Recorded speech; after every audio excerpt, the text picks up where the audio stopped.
The term Varangian emerges from the linguistic depths of medieval Scandinavia, carrying within its syllables the essence of a warrior merchant culture that would reshape the political landscape of Eastern Europe. The word derives from the Old Norse vangi itself, rooted in verir, meaning pledges or oaths. This etymology reveals the fundamental nature of these men. They were oath-sworn companions bound by sacred vows of loyalty and mutual protection. Unlike the loose confederations of raiders that characterized much of Viking activity, Varangians operated within structured brotherhoods, where personal honor and collective obligation formed the bedrock of their identity. The linguistic evolution of the term demonstrates its widespread adoption across medieval Europe. Byzantine Greek sources refer to them as bargoi, while Slavic chronicles use variations like viragi. The consistency of this terminology across diverse linguistic traditions underscores the distinct identity these warrior traders maintained throughout their centuries of activity. The Old Norse vangi specifically denoted those who had sworn oaths within a trading company or military fellowship, distinguishing them from ordinary merchants or seasonal raiders. Archaeological evidence from the Swedish island of Gotland provides compelling testimony to the Varangian commercial networks that preceded their military expeditions. Gotlandic silver hoards numbering in the hundreds contain an extraordinary concentration of Islamic dirhams, Byzantine solidi, and Western European deniers. The Spillings hoard alone, discovered in 1999, contained over 14,000 silver coins and numerous silver objects weighing approximately 67 kilograms. The chronological distribution of these coins, spanning from the 8th to the 11th centuries, maps directly onto the period of Varangian expansion eastward along the river systems of what would become Russia. The geographic origins of the Varangians center primarily on the Swedish territories of upland and Sodomland regions that would later coalesce into the medieval Kingdom of Sweden. The Mälaren Valley, with its intricate network of waterways connecting to the Baltic Sea, served as the launching point for expeditions that would eventually reach Constantinople and Baghdad. Archaeological investigations at Borka, the premier trading center of 9th and 10th century Sweden, reveal a cosmopolitan settlement with artifacts spanning from Greenland walrus ivory to Chinese silk, demonstrating the extensive reach of Swedish merchant networks. Borka's excavations have yielded particularly significant evidence of Eastern connections predating the traditional dates of Varangian expansion. Silk fragments bearing patterns consistent with Central Asian production techniques, glass beads matching those found in Bulgar territories, and silver arm rings of distinctly Slavic manufacture all point to established trade relationships extending deep into Eastern Europe by the early 9th century. The famous Borka warrior grave BJ 581, long assumed to contain a male warrior, was revealed through DNA analysis in 2017 to hold the remains of a woman, challenging traditional assumptions about Varangian military culture while confirming the sophisticated nature of their society. The socio-political conditions in 9th century Scandinavia created the perfect storm for eastward expansion.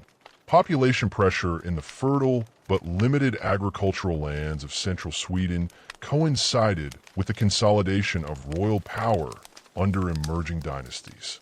The traditional egalitarian structure of Scandinavian society faced increasing strain as successful war leaders accumulated wealth and followers, creating a class of professional warriors who required constant opportunities for profit and glory to maintain their retinues. The fragmentation of the Carolingian Empire after Charlemagne's death in 814 disrupted established Western trade routes, forcing Scandinavian merchants to seek alternative pathways to the wealth of the Byzantine Empire and the Islamic world. The river systems of Eastern Europe, particularly the Volga and Dnieper routes, offered unprecedented access to these lucrative markets. Unlike the hazardous sea voyages required for Western expansion, the eastern rivers provided relatively safe passage for large expeditions carrying substantial trade goods. Swedish society of this period operated under a complex system of regional kingdoms and petty chieftains with power concentrated among those who could command loyalty through gift-giving and successful military leadership. The archaeological record from sites like Gamla reveals a society in transition where traditional burial practices involving ship cremations and elaborate grave goods coexisted with emerging Christian influences. This cultural flexibility would prove essential for Varangian's success in the diverse religious and ethnic landscape of Eastern Europe. The relationship between Varangians and their Western Viking counterparts reveals fundamental differences in motivation and methodology. While Norwegian and Danish Vikings primarily pursued raiding, territorial conquest, and seasonal campaigns, the Swedish Varangians developed a more sophisticated approach, combining military prowess with commercial acumen.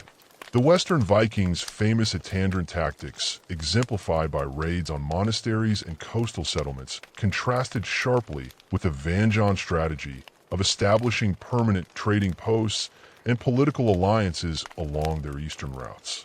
Varangian expeditions typically involved larger groups traveling together for extended periods, often establishing winter quarters in strategic locations along major rivers. The logistical requirements for such operations necessitated careful planning and substantial initial investment, distinguishing these ventures from the opportunistic raids characteristic of Western Viking activity. Archaeological evidence from sites along the Volga and Dnieper rivers reveals permanent Scandinavian settlements with sophisticated defensive works, storage facilities, and craft production areas. The technological innovations that enabled Varangian's success included modifications to traditional Scandinavian ship-building techniques. While Western Vikings perfected the long ship for coastal raiding and ocean voyages, Varangians developed shallow draft vessels optimized for river navigation. These ships, capable of being ported between river systems, featured reinforced quays and flexible construction, allowing them to withstand the stresses of being dragged over land between waterways. The social structure of expeditions reflected their dual nature as warriors and merchants. Leadership typically rested with individuals who combined martial skill with commercial expertise. Men capable of negotiating complex trade agreements while commanding respect from their armed followers. The famous Varangian leader Rurik, whose activities in the mid-9th century established the foundation for the Rurissid dynasty, exemplified this combination of military leadership and political acumen. Archaeological evidence from Staloga, often considered the first major Varangian settlement in Eastern Europe, demonstrates the sophisticated nature of these early establishments. Founded around 753, the settlement shows clear Scandinavian architectural influences alongside Slavic and Finnic elements, suggesting a multicultural community organized around trade and craft production. The discovery of Scandinavian-style longo uses, specialized workshops for metalworking and bee production, and substantial quantities of imported goods confirms the site's role as a major commercial center. The material culture of the Varangians, as revealed through archaeological investigation, demonstrates their adaptability and cultural synthesis. Weapon finds from Varangian contexts show a preference for high-quality Frankish swords, often bearing inscriptions like Ulfert or Ingelry combined with Scandinavian-style spearheads and axes. Personal ornaments frequently combine Scandinavian artistic motifs with Byzantine and Islamic influences, creating distinctive hybrid styles that mark the archaeological signature of Varangian presence. The economic foundations of Varangian expansion rested on the exploitation of natural resources abundant in northern territories, but scarce in southern markets. Furs, particularly sable, man, and fox pelts, commanded extraordinary prices in Byzantine and Islamic markets. Amber from Baltic shores, walrus ivory from Arctic expeditions, and slaves captured in raids or purchased from local populations form the primary commodities of Varangian trade. The return journey brought Byzantine silk, Islamic silver, spices, and luxury manufactured goods back to Scandinavia markets. The transformation of scattered river systems into a coherent commercial highway represented one of medieval Europe's most ambitious logistical achievements. The route from the Varangians to the Greeks, as chronicled in the primary chronicle, evolved from existing waterways used by local populations into a sophisticated network capable of supporting large-scale expeditions carrying tons of merchandise across thousands of miles. The Dnieper River system formed the backbone of this route. Its 400 m length connecting the forests of the north with the steppes approaching the Black Sea. The northern terminus began at the Neva River, flowing from Lake Loga into the Gulf of Finland. Varangian expeditions would navigate upstream into Lake Loga, then continue south via the Volav River to reach Lake Ilmen. From this crucial junction, multiple routes diverged toward the Dnieper system. The primary path followed the Love River southward, requiring the first major portage at the watershed divide, separating the Baltic and Black Sea drainage basins. Archaeological evidence from this portage area reveals worn trackways reinforced with timber corduroy roads, indicating the systematic development of infrastructure to support regular commercial traffic. The Dnieper proper began its role in the route system at Smolensk, where Varangian merchants consolidated their expeditions after completing the northern portages. The river's character changed dramatically along its course, beginning as a relatively narrow waterway meandering through dense forest before broadening into the mighty stream that approached the Black Sea rapids. Seasonal variations profoundly affected navigation, with spring floods providing maximum water depth but dangerous currents, while late summer offered calmer conditions but potentially insufficient depth for fully loaded vessels. Novgorod emerged as the northern anchor of the entire system, though its relationship to the waterway developed gradually over the 9th and 10th centuries.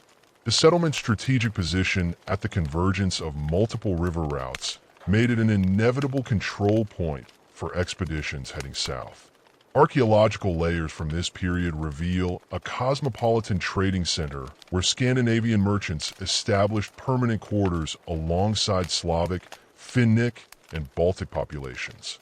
The famous Novgorod birch bark documents, though dating primarily from later centuries, preserve references to commercial practices that clearly originated in the Varangian period. The city's defensive earthworks, constructed in multiple phases during the 10th century, demonstrate the growing importance of controlling access to the southern routes. Varangian influence in Novgorod manifested through the establishment of specialized quarters where Scandinavian merchants maintained warehouses, workshops, and residential compounds.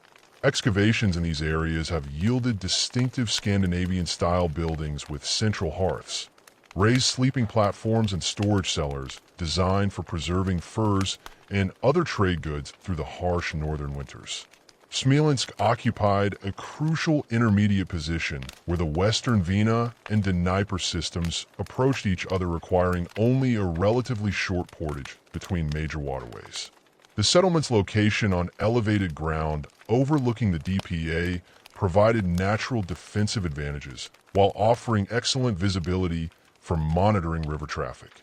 Archaeological evidence indicates that Smolensk developed rapidly during the 9th century, transforming from a modest Slavic settlement into a major commercial center under Varangian influence. The physical remains of a Varangian presence in Smolensk include substantial earthen fortifications, evidence of specialized craft production, and numerous finds of Scandinavian origin artifacts. Weapon deposits found in the city's vicinity suggest that significant military forces were stationed there, likely to protect the valuable portage route and warehouse merchandise. The discovery of scales, weights, and silver fragments indicates that Smolensk served as a major point for evaluating and dividing trade goods, a function requiring trusted intermediaries and standardized measurement systems. Kiev represented the crown jewel of the entire route system, positioned where the Dnieper's navigable upper reaches met the dangerous but passable lower river leading to the Black Sea. The The settlement's commanding position on bluffs overlooking the river provided both defensive advantages and symbolic authority over all traffic attempting to pass. Under Varangian control, Kiev evolved from a regional Slavic center into the political and commercial capital of a vast territorial network extending from the Baltic to the Black Sea. The transformation of Kiev under Varangian leadership involved massive construction projects, including the expansion of existing fortifications and the creation of specialized commercial districts. Archaeological investigations have revealed evidence of planned urban development with distinct areas designated for different crafts and commercial activities. The presence of substantial Scandinavian-style halls suggests that Varangian leaders maintained impressive residential compounds, befitting their status as rulers of this crucial commercial hub. The strategic importance of Kiev extended beyond its position on the Dnieper route. The city controlled access to several tributary rivers, including the Desna and Pripyat, which provided connections to additional Slavic territories and alternative routes toward Western Europe. This network effect multiplied Kiev's value, making control of the city equivalent to dominating trade throughout much of Eastern Europe. The wealth generated by this position enabled Kiev's rulers to maintain substantial military forces and engage in the diplomatic relationships necessary for successful long-distance commerce. The establishment of tribute systems represented a crucial innovation in Varangian commercial strategy, transforming potentially hostile Slavic populations into reliable suppliers of trade goods and military support, rather than simply raiding for slaves and portable wealth. Varangian leaders developed sophisticated arrangements that guaranteed regular deliveries of furs, honey, wax, and other valuable commodities. These systems required careful negotiation and the maintenance of personal relationships with local chieftains and tribal leaders. Archaeological evidence for these tribute relationships appears in the form of standardized weights and measures found throughout the root system, suggesting centralized control over commercial transactions. The discovery of sealed storage facilities at major settlements indicates that tribute goods were collected, processed, and warehoused before being incorporated into larger trading expeditions. The scale of these operations required substantial administrative capabilities, including record-keeping systems and trusted agents capable of managing complex multi-party agreements. The integration of Slavic populations into Varangian commercial networks involved more than simple extraction of tribute. Evidence suggests that local craftsmen were encouraged to produce goods specifically for export markets, leading to the development of specialized industries in different regions. Novgorod became renowned for its leather and textile production, while settlements along the upper Dnieper specialized in metalworking and jewelry manufacture. This economic specialization created interdependencies that strengthened the overall system while providing local populations with incentives to maintain peaceful relationships with their Varangian overlords. Interaction with Slavic tribes required Varangian leaders to navigate complex political landscapes involving competing clans, shifting alliances, and diverse cultural practices. The success of figures like Oleg of Novgorod in establishing stable tributary relationships demonstrates sophisticated diplomatic skills extending far beyond military prowess. Archaeological evidence from Slavic settlements shows gradual adoption of Scandinavian-style material culture, including weapon types, jewelry designs, and architectural elements, suggesting cultural exchange rather than simple domination. The seasonal nature of river navigation fundamentally shaped Varangian commercial operations and the development of the route system. Spring expeditions took advantage of maximum water levels created by snow melt and spring rains, allowing heavily loaded vessels to navigate shallow sections that became impossible later in the year. However, spring floods also created dangerous conditions with swift currents, floating debris, and unpredictable water levels threatening expedition safety. Summer trading seasons offer the most favorable conditions for large-scale expeditions with stable water levels and predictable weather patterns. Archaeological evidence suggests that major commercial expeditions typically departed from northern bases in late spring, spent the summer months traveling south and conducting business in Constantinople, then returned north before winter freeze-up made river navigation impossible. This annual cycle required careful coordination of activities across thousands of miles and numerous political jurisdictions. Winter months were utilized for preparation, maintenance, and local trade activities. Varangian merchants established permanent winter quarters at strategic locations along the route where they could repair equipment, negotiate with local suppliers, and prepare for the following year's expeditions. These winter settlements often evolved into permanent trading posts, creating the infrastructure necessary for the route's long-term success.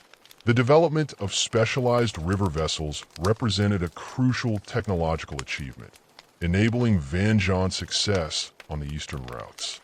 Traditional Scandinavian shipbuilding techniques were modified to create vessels optimized for river navigation rather than open sea voyaging.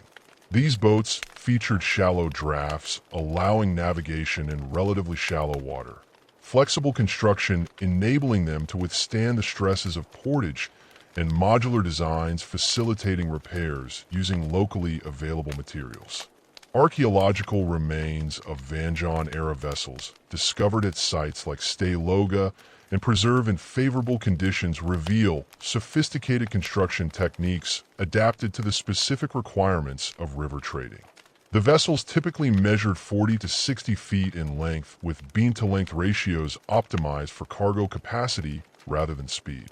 Reinforced quays and flexible planking allowed the boats to be dragged over land during port urged without suffering structural damage. The cargo capacity of these vessels determined the economic viability of long-distanciance trading expeditions. A typical Varangian trading boat could carry approximately 15 to 20 tons of merchandise, representing enormous value in high-demand commodities like furs and silver. The ability to transport such quantities economically across the entire route system made possible the accumulation of wealth that funded further expansion and the establishment of permanent political control over key territories. Portage techniques developed by Varangian traders became increasingly sophisticated as the route system matured. The most challenging portages, such as the transfer between the Lavet and Dnieper wedges, require the construction of permanent infrastructure, including reinforced trackways, storage facilities, and defensive positions. Archaeological evidence reveals the use of log rollers, rope and pulley systems, and specialized carts designed to transport both vessels and cargo across these difficult terrain features. The organization of portage operations required substantial labor forces and careful coordination. Evidence suggests that Varangian expeditions employed local populations for portage work, creating additional economic opportunities for Slavic communities while reducing the manpower requirements for expedition members. These arrangements often involve payment in trade goods or silver, further integrating local populations into the commercial network. The most dangerous section of the entire route system lay in the Dnieper Rapids, a series of 7 major cataracts where the river dropped approximately 130 foot over a distance of 40 m. Constantine Porphyrogenitus provides detailed descriptions of these rapids in his Deadministrando Imperio, recording both their Slavic and Norse names while describing the specific techniques used to navigate each obstacle. The rapids required different approaches depending on water levels and specific conditions, ranging from careful navigation through narrow channels to complete portage around the most dangerous sections. Archaeological evidence from the rapids region includes numerous finds of weapons, tools, and personal ornaments lost during the treacherous passage. The concentration of high-value artifacts in this area testifies to both the wealth of the expeditions attempting the passage and the genuine dangers they faced. Defensive positions constructed on islands and promontories within the rapids zone indicate that Varangian expeditions also faced human threats, likely from Petun raiders who recognized the vulnerability of heavily loaded, trading expeditions negotiating the difficult waters. The successful navigation of the Dnieper Rapids marked only the beginning of the final and most crucial phase of the Varangian journey south. Beyond the cataracts lay the broad expanse of the lower Napa, where the river widened into a series of shallow lakes and marshy deltas before reaching the Black Sea. This transition zone, known to the Byzantines as the Baristan Mouth, presented its own challenges as expeditions faced the constant threat of Petun raiders while navigating increasingly complex waterways that shifted seasonally with flood patterns and sediment deposits. The emergence of the primary chronicles account of the calling of the Varangians in 862 represents one of medieval Europe's most contentious historical narratives, blending verifiable political events with legendary elements that serve the ideological needs of later Kievan rulers. The chronicle, compiled in Kiev during the early 12th century by monks seeking to establish the legitimacy of the Rurisid dynasty, presents a remarkably convenient origin story wherein Slavic and Finnic tribes voluntarily invited Scandinavian rulers to impose order on their chaotic territories. According to the chronicle's account, the Slavic tribes of the Ilmen region, the Krivishi, and various Finnic groups, including the Chud and Vez, had previously expelled Varangian tribute collectors, but subsequently found themselves unable to maintain internal peace. The text records their supposed declaration: "Our land is great and rich, but there is no order in it. Come to rule and reign over us." This narrative framework, while politically useful for legitimizing foreign rule, bears suspicious resemblance to similar foundation myths found throughout medieval European chronicles. Modern archaeological evidence provides a more complex picture of Varangian settlement patterns that challenges the chronicle neat narrative of invited rulership. Excavations at Staya Loga revealed continuous Scandinavian presence from approximately 750, more than a century before the supposed calling. The material culture from these early levels shows not the artifacts of invited administrators, but the equipment of warrior merchants, weapons, caches, silver hoards, and the specialized tools of long-distance traders. The gradual evolution of the settlement's defensive work suggests organic growth rather than the sudden establishment of an administrative center. The chronicle's dating of Rurik's arrival to 862 coincides suspiciously with other significant events in Varangian expansion, including the first recorded Rus attack on Constantinople in 860. This chronological clustering suggests that later chroniclers may have artificially synchronized events to create a more coherent narrative. Contemporary Byzantine sources, particularly the Vita Basileia and the Chronicles of Theophanes Continuatus, make no mention of any calling, but instead describe the Rus as aggressive raiders who appeared suddenly in the Black Sea region during the mid-9th century. The figure of Rurik himself presents historians with a fascinating puzzle of identity and historical verification. The primary chronicle describes him as one of three brothers who divided the northern territories among themselves, with Rurik taking Novgorod, Cineas controlling Beluzero, and Truver ruling ISB. However, the names Siniae Sintruver bear striking resemblance to Old Norse terms Sena and through varying, suggesting these may represent misunderstood references to Rurik's household and retinue rather than actual siblings. Archaeological investigation of Rurik's supposed capital at Novgorod reveals significant chronological problems with the traditional narrative. The earliest levels of the Novgorod settlement date to the mid-10th century, nearly a century after Rurik's supposed establishment there. However, the nearby Rurikovish, located at the confluence of the Falof and Mr. Rivers, shows evidence of high-status occupation beginning in the mid-9th century. This fortified settlement, featuring Scandinavian-style, long houses, and substantial defensive earthworks, likely represents the actual seat of early Varangian power in the region. The material culture from Rurikovo Gorodisha demonstrates the sophisticated nature of early Varangian administration.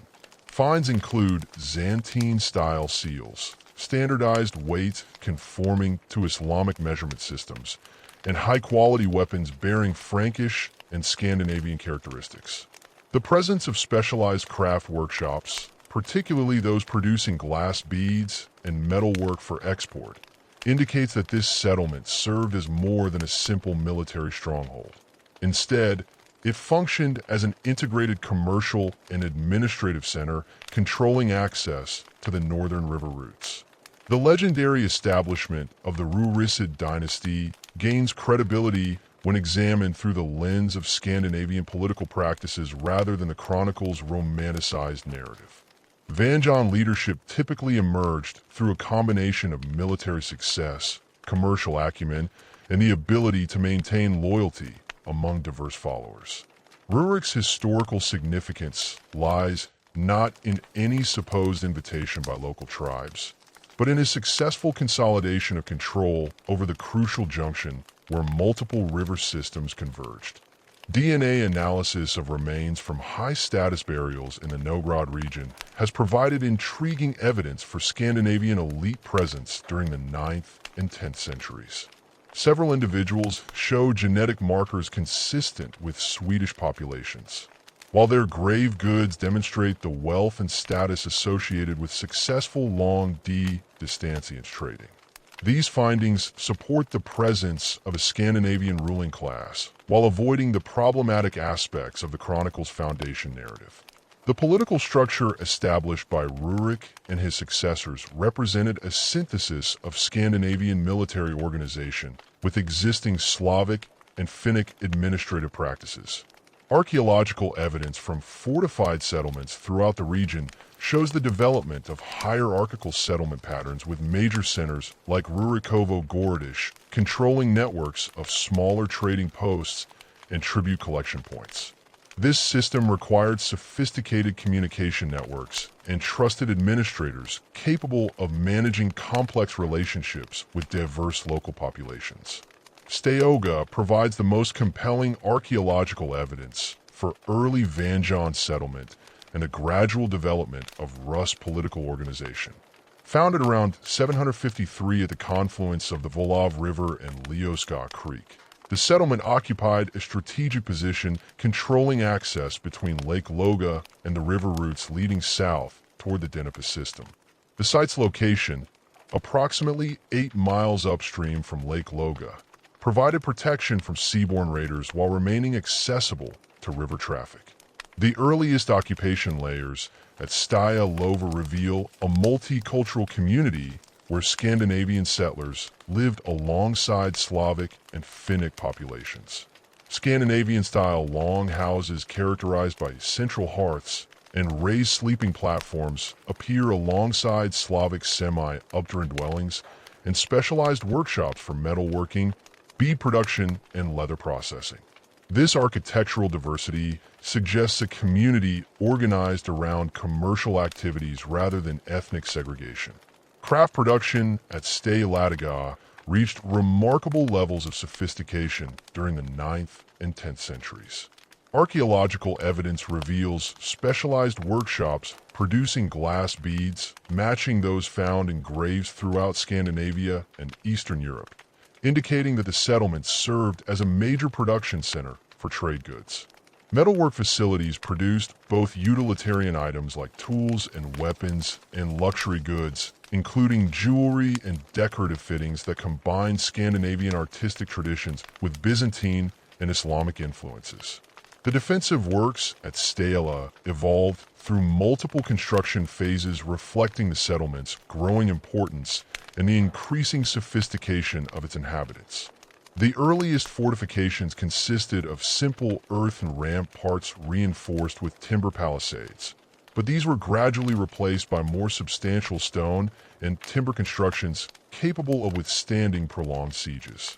The discovery of specialized defensive features, including gate towers and flanking bastions, demonstrates knowledge of contemporary European military architecture. Star Ladoga's role as a commercial hub is documented through thousands of artifacts representing connections spanning from Greenland to Central Asia. Walrus ivory from Arctic expeditions, amber from Baltic shores, and furs from the northern forest pass through the settlement alongside Byzantine silk, Islamic silver, and spices from distant markets. The standardized weights and measures found throughout the site indicate sophisticated commercial practices and the existence of trusted systems for evaluating and exchanging diverse commodities. The settlement's international character is further demonstrated by the presence of foreign craftsmen and merchants who established permanent residences there. Excavations have revealed workshops operated by specialists in techniques originating from different cultural traditions, including Slavic pottery production, Scandinavian metalworking, and bead-making traditions that may derive from Byzantine or Islamic sources. This concentration of diverse skills created a dynamic environment for technological innovation and cultural exchange. No's emergence as the political center of the northern Rus territories occurred gradually during the 10th century as the settlement's advantageous position at the convergence of multiple river systems made it an inevitable focus for commercial and administrative activities. Unlike Stay Alioga, which developed organically as a trading post, Novgorod appears to have been deliberately established as a political center designed to control access to the southern river routes. The archaeological record from Novgorod reveals careful urban planning that reflects Varangian administrative capabilities. The settlement was divided into distinct districts, each apparently assigned specific functions within the broader commercial and political system. The Slavno district housed commercial activities and foreign merchants, while the Narv district contained the residences of local administrators and craftsmen. This functional organization required sophisticated coordination and suggests the presence of experienced urban planners familiar with similar arrangements in other commercial centers. Norod's famous fetch or popular assembly may have originated during the Varangian period as a mechanism for managing relationships between Scandinavian rulers and local populations. Archaeological evidence from the supposed Veach site includes substantial timber platforms and amphitheater-like earthworks that could accommodate large gatherings. While the earliest definitive evidence for Veach activities dates to later centuries, the physical infrastructure suggests that formal assembly practices may have much earlier origins. The integration of Scandinavian, Slavic, and Finnic cultures in early Rus territories created distinctive hybrid societies that retained elements from all contributing traditions while developing unique characteristics adapted to local conditions. This cultural synthesis is most clearly visible in material culture, where artifacts combine artistic motifs, technological traditions, and functional requirements from different sources to create distinctly Rust objects. Weapon finds from Varangian period sites demonstrate this cultural blending most dramatically. High-quality Frankish sword blades bearing inscriptions like Ulfert were combined with Scandinavian-style hilts and Slavic decorative elements to create weapons that served both practical and symbolic functions. Spearheads show similar hybrid characteristics with Scandinavian blade, forms modified according to local preferences and decorated with motifs drawn from multiple artistic traditions. Personal ornaments provide even more detailed evidence of cultural synthesis. Brooches found in women's graves combine Scandinavian functional designs with decorative elements derived from Byzantine, Islamic, and local traditions. The famous tortoise bruise that characterize Scandinavian women's dress appear in modified forms that incorporate Slavic metalwork techniques and decorative preferences. These adaptations suggest not simple cultural dominance, but active negotiation between different aesthetic and functional traditions. Pottery production in Varangian territories demonstrate similar patterns of cultural integration. Scandinavian ceramic traditions, characterized by specific vessel forms and surface treatments, were modified through contact with Slavic pottery, making techniques that emphasize different functional requirements and aesthetic preferences. The resulting ceramic assemblages show gradual evolution toward hybrid forms that serve the practical needs of multicultural communities while maintaining connections to ancestral traditions. Religious practices in early Rus territories reveal complex negotiations between different spiritual traditions that ultimately contributed to the region's distinctive cultural character. Archaeological evidence suggests that Scandinavian settlers maintained their traditional religious practices while adapting to local spiritual landscapes that included both Slavic and Finnic elements. Burial practices show particular diversity, with individual graves sometimes containing artifacts associated with multiple religious traditions. The famous chamber graves found throughout Varangian territories demonstrate this religious complexity most clearly. These elaborate burials, clearly derived from Scandinavian traditions, often contain artifacts associated with different spiritual practices, including Slavic amulets, Islamic coins used as protective talismans, and Christian crosses that may represent diplomatic gifts rather than religious conversion. The simultaneous presence of these diverse religious symbols suggests communities where multiple spiritual traditions coexisted rather than competing for exclusive dominance. The emergence of Oleg as the dominant Varangian leader in the late 9th century marked a decisive shift from the fragmented tribal arrangements that had characterized early Rus territories to a unified political structure capable of projecting power across vast distances. Unlike his predecessor Rurik, whose authority remained largely confined to the northern river junction at Novgorod, Oleg possessed the strategic vision and military capability necessary to forge connections between the scattered Varangian settlements from Lake Liaga to the Black Sea approaches. His rise to power occurred through a combination of calculated political maneuvering and decisive military action that eliminated rival claimants while consolidating control over the most valuable commercial routes in Eastern Europe. The circumstances surrounding Oleg's assumption of power reveal the complex succession practices that governed Varangian leadership during this formative period. Following Rurik's death around 879, the succession theoretically passed to his young son, Igor, but the practical requirements of maintaining control over far-flung territories demanded immediate action by an experienced military commander.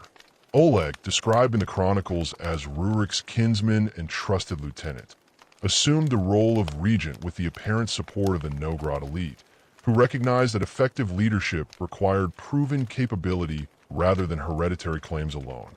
Archaeological evidence from Rurikovo Gordish during this transitional period shows significant expansion of defensive works and the construction of additional halls capable of housing larger military retinues. The material culture from these layers includes increased quantities of weapons and military equipment, suggesting that Oleg's rise to power coincided with substantial military preparations.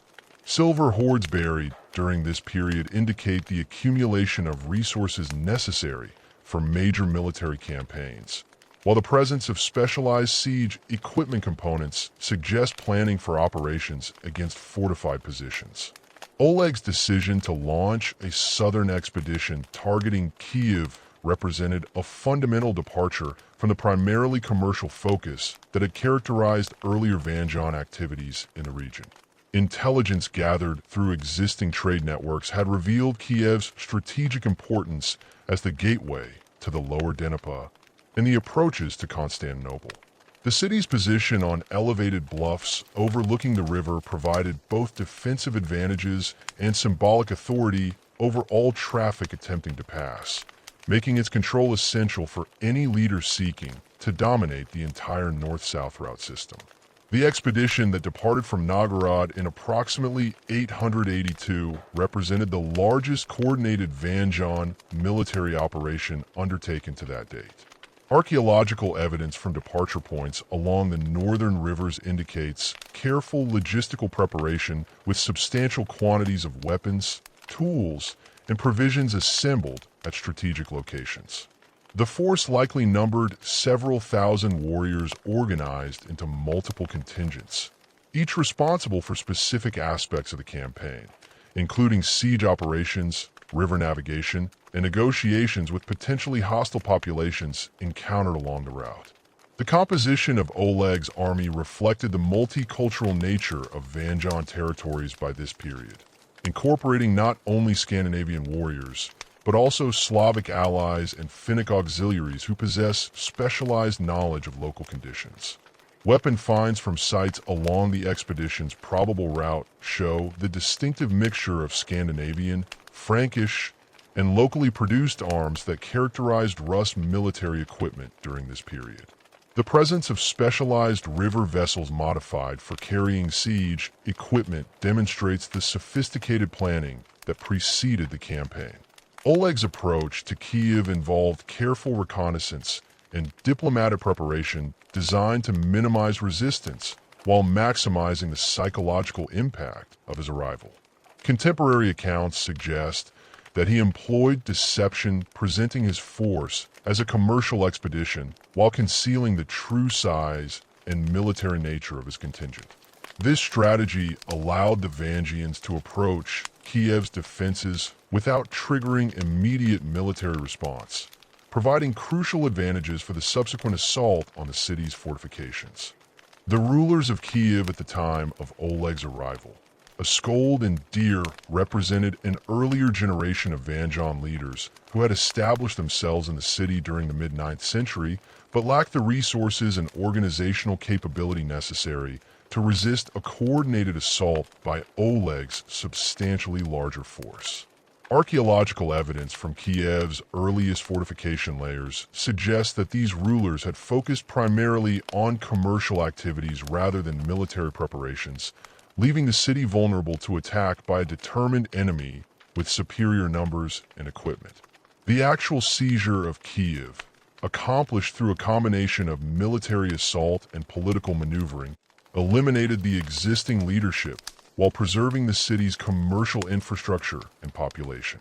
Oleg's forces overwhelmed Kiev's defenses through coordinated attacks that exploited weaknesses in the fortification system, while simultaneous political negotiations secured the support of key local leaders who recognized the futility of continued resistance. The speed and efficiency of the conquest demonstrated Oleg's military competence while establishing his reputation as a leader capable of decisive action. The immediate aftermath of Kiev's conquest revealed Oleg's sophisticated understanding of the administrative requirements for governing a diverse territorial state. Rather than simply installing Scandinavian administrators, he retained existing local officials who possessed essential knowledge of regional conditions, while introducing Varangian military commanders responsible for defense and tribute collection. This hybrid administrative system balanced the need for reliable control with the practical requirements of governing populations with different cultural traditions and economic practices.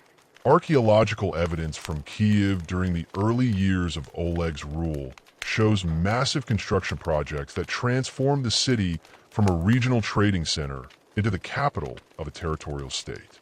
New fortification systems incorporated advanced defensive techniques derived from contemporary European military architecture, while expanded residential areas accommodated the increased population of administrators, craftsmen, and military personnel required for governing the enlarged Rus territories. The construction of substantial halls and ceremonial buildings demonstrated Oleg's intention to establish Kiev as a permanent political center rather than merely a commercial outpost.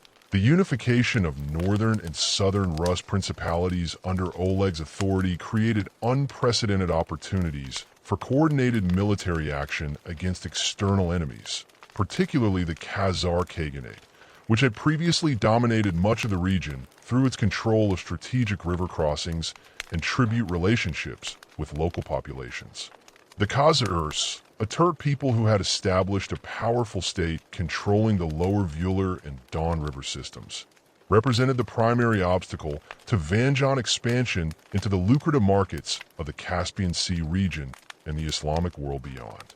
Oleg's campaigns against Khazar territories began shortly after his consolidation of control over Kiev, targeting the tributary relationships that provided the Khaganate with much of its wealth and military manpower.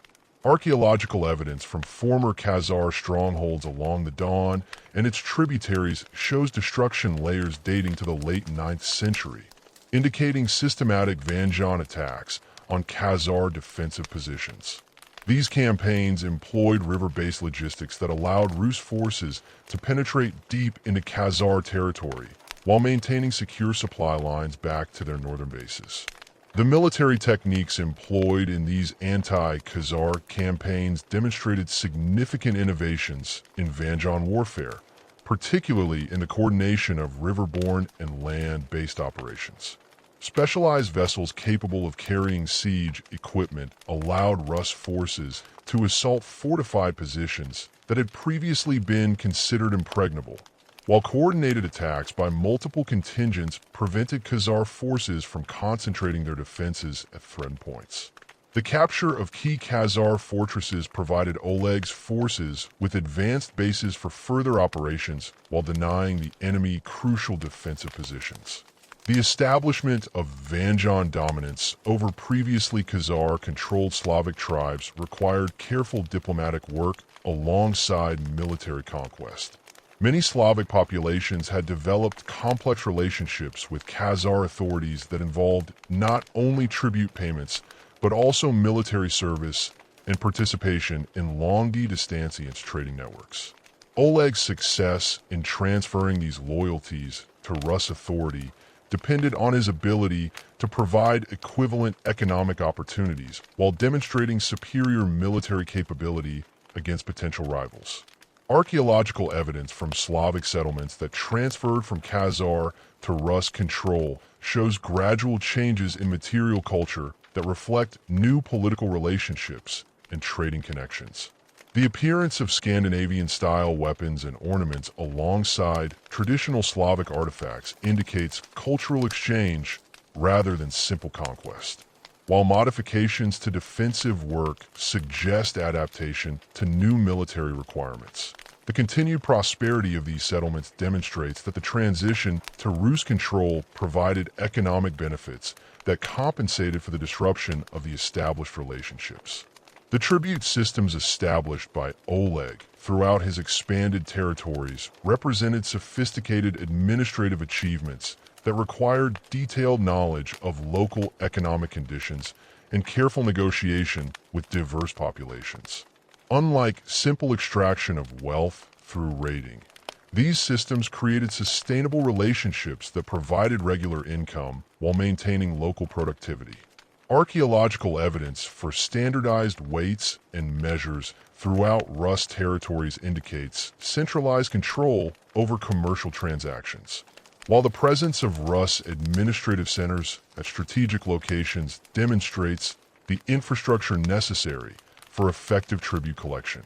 The integration of diverse Slavic tribes into Oleg's tribute system involved recognition of existing social structures and traditional leadership patterns while introducing Varangian oversight designed to ensure reliable compliance with new obligations. Local chiefs retained authority over internal affairs, but accepted Rus supervision of external relations and military obligations. This arrangement preserved social stability while providing Oleg with the manpower and resources necessary for major military campaigns, including the famous expedition against Constantinople that would establish his reputation throughout the medieval world. The 97 expedition against Constantinople represented the culmination of Oleg's strategic vision, demonstrating the military potential of the unified Rus state while securing favorable commercial agreements with the Byzantine Empire. The scale of this operation involving, according to chronicle accounts, over 2,000 vessels and 80,000 warriors required unprecedented coordination of resources from throughout Oleg's territories. While these numbers may reflect chronicle exaggeration, archaeological evidence from departure points along the Dnieper system confirms substantial military preparations during this period. The logistical challenges of mounting such an expedition demanded sophisticated planning and coordination that drew upon decades of experience in river-based operations.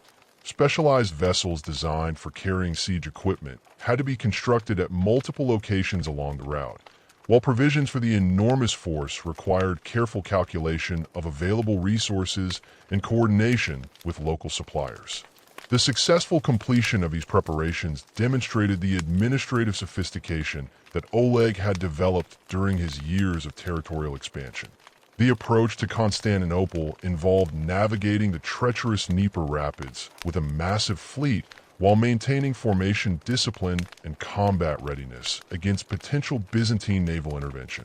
Archaeological finds from the rapids region include weapons and equipment that may derive from this expedition, while Byzantine sources describe the sudden appearance of an enormous Rus fleet that caught imperial authorities completely unprepared for such a massive assault.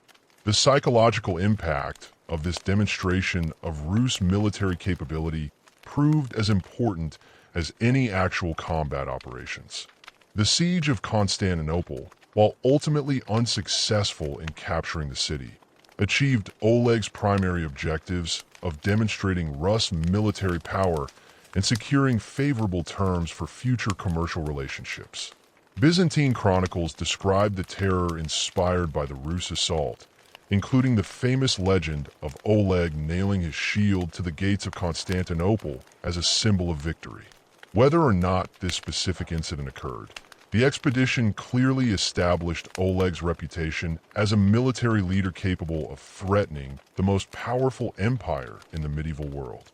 The treaty negotiations that concluded the 97 expedition reveal Oleg's sophisticated understanding of diplomatic practices and commercial requirements. The agreement secured favorable terms for Rus merchants in Constantinople, including reduced customs duties, guaranteed accommodation, and legal protections that facilitated long-distance trade. Archaeological evidence from subsequent years shows increased quantities of Byzantine goods in Rus territories, confirming that the expedition achieved its commercial objectives despite failing to capture the imperial capital. The administrative innovations implemented by Oleg during his reign established the foundation for the medieval Rus state that would dominate Eastern Europe for centuries. The development of standardized legal codes, military organization, and tribute systems created institutional frameworks that survived changes in leadership while providing stability for the diverse populations under RF's control. Archaeological evidence from administrative centers throughout Oleg's territories shows the construction of specialized buildings designed for record-keeping treasury functions and judicial proceedings that demonstrate the sophistication of these early governmental institutions. The death of Oleg around 912 marked the end of an era in Varangian expansion. But the succession of Igor to the throne of Kiev demonstrated the institutional stability that the great conqueror had established during his 3 decades of rule. Unlike the uncertain transition that had brought Oleg to power following Rurik's death, Igor's accession proceeded smoothly through established protocols that balance hereditary claims with the practical requirements of maintaining control over the vast Rus territories. Archaeological evidence from Kiev during this transitional period shows continued construction projects and commercial activity, indicating that the change in leadership did not disrupt the administrative systems that had made Varangian dominance possible. Igor's early reign faced immediate challenges that tested both his personal capabilities and the resilience of the political structure he had inherited. The Pakhines, a Turkic nomadic confederation that had established dominance over the southern steppes, launched coordinated attacks against Rus territories that threatened to sever the crucial connections between Kiev and the Black Sea approaches. These assaults differed fundamentally from earlier nomadic raids, employing sophisticated siege techniques and coordinated cavalry operations that suggested external military advisement, possibly from Byzantine sources seeking to destabilize Rus's power in the region. The Petun threat required Igor to develop new military strategies that could counter the mobility advantages of steppe cavalry, while protecting the river-based infrastructure that sustained risk commercial operations. Archaeological evidence from fortified positions constructed during Igor's reign shows the implementation of defensive innovations specifically designed to counter mounted attacks, including the construction of multiple defensive lines with obstacles designed to channel enemy cavalry into prepared killing zones. These fortifications incorporated lessons learned from earlier conflicts while adapting to the specific tactical requirements imposed by Pashain warfare. Igor's response to the Petun challenge involved the systematic fortification of key positions along the Dnieper route, transforming what had previously been primarily commercial settlements into integrated military and administrative centers capable of withstanding prolonged sieges. The construction projects undertaken during this period required enormous investments of labor and resources, demonstrating the wealth that Oleg's conquests had made available to his successors. Excavations at these fortified sites reveal sophisticated defensive works that incorporated both Scandinavian military engineering traditions and techniques adapted from Byzantine and Islamic sources. The military reforms implemented during Igor's reign extended beyond defensive preparations to include fundamental changes in Rus army organization and tactical doctrine. The traditional Varangian emphasis on individual warrior prowess and small unit operations proved inadequate for confronting the large-scale cavalry formations that characterized Pashain Eg military organization. Igor's forces adopted formation fighting techniques that emphasized coordinated action by larger units, while incorporating specialized anti-cavalry weapons and tactics that neutralized the mobility advantages of steppe warfare. Archaeological evidence for these military innovations appears in the form of specialized weapons designed specifically for anti-cavalry operations, including long spears with reinforced points capable of penetrating horse armor and crossbow bolts designed for maximum penetration against mounted targets. The standardization of these weapons across multiple sites indicates centralized production and distribution systems that ensured consistent equipment for Rus military forces. The presence of specialized training facilities at major military centers suggests systematic preparation for the new tactical requirements imposed by steppe warfare. The integration of Slavic military traditions into Rus tactical doctrine represented another crucial innovation. During Igor's reign, Slavic populations possessed extensive experience in defensive warfare against nomadic raiders. Having developed techniques for forest fighting and fortified position defense that complemented Varangian offensive capabilities, the archaeological record shows the adoption of Slavic-style fortification techniques at Varangian strongholds, while weapon finds indicate the integration of Slavic archery traditions with Scandinavian close combat techniques. Igor's first major military expedition targeted the Drevlians, a Slavic tribe that had ceased tribute payments following Oleg's death, apparently calculating that the new ruler lacked the military capability necessary to enforce existing obligations. The campaign against Drevlian territories served multiple purposes beyond simple tribute collection, demonstrating Igor's military competence to potential rivals, while testing the effectiveness of his reformed military organization against opponents who possessed detailed knowledge of Rus tactical methods from their previous incorporation into Oleg's tribute system. The Drevlian campaign revealed both the strengths and limitations of Igor's military reforms. His forces successfully penetrated deep into Drevlian territory and captured several key strongholds, demonstrating improved coordination and tactical flexibility compared to earlier Varangian operations. However, the campaign also exposed logistical weaknesses in the reformed military system, particularly in maintaining supply lines through hostile territory and coordinating operations across multiple widely separated objectives. These lessons proved crucial for the planning of subsequent operations against more formidable opponents. The subjugation of the Drevlians required not only military conquest, but also the reconstruction of administrative relationships that had been disrupted by their rebellion. Archaeological evidence from Drevlian settlements shows the establishment of Rus administrative centers designed to ensure reliable tribute collection while preventing future rebellions. These installations combined military strongholds with commercial facilities that integrated Drevlian populations into broader Rus trading networks, providing economic incentives for continued loyalty alongside the threat of military retaliation for noncompliance. Igor's most ambitious military undertaking, the 941 expedition against Constantinople, represented an attempt to replicate Oleg's spectacular success while establishing his own reputation as a military leader capable of threatening the Byzantine Empire. The scale of preparations for this campaign rivaled those undertaken for Oleg's earlier expedition, with archaeological evidence indicating the construction of specialized siege vessels and the accumulation of enormous quantities of military supplies at staging areas along the Dnieper route.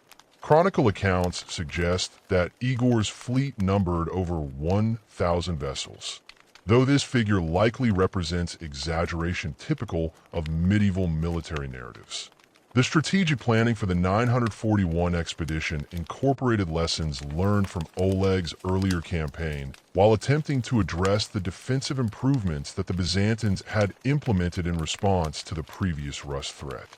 Intelligence gathered through commercial networks indicated that Constantinople had strengthened its naval defenses and developed new tactical doctrines specifically designed to counter large-scale riverborne assaults. Igor's planners attempted to compensate for these advantages through surprise and overwhelming force concentration, but the execution of these plans would prove catastrophically flawed. The departure of Igor's expedition from Kiev marked the beginning of one of the most disastrous military campaigns in early Rus history. The massive fleet that descended the Dnieper represented an enormous investment of resources and manpower drawn from throughout Igor's territories. But the logistical challenges of coordinating such a large force over the extended distance to Constantinople created vulnerabilities that Byzantine intelligence services were quick to exploit. The seasonal timing of the expedition launched during the summer sailing season, when Byzantine naval forces were at maximum readiness, further compromised the element of surprise that had contributed to Oleg's earlier success. The approach to Constantinople through the Bosphorus exposed Igor's fleet to the full weight of Byzantine naval power, including the deployment of Greek fire weapons that proved devastatingly effective against the wooden vessels of the Rus expedition.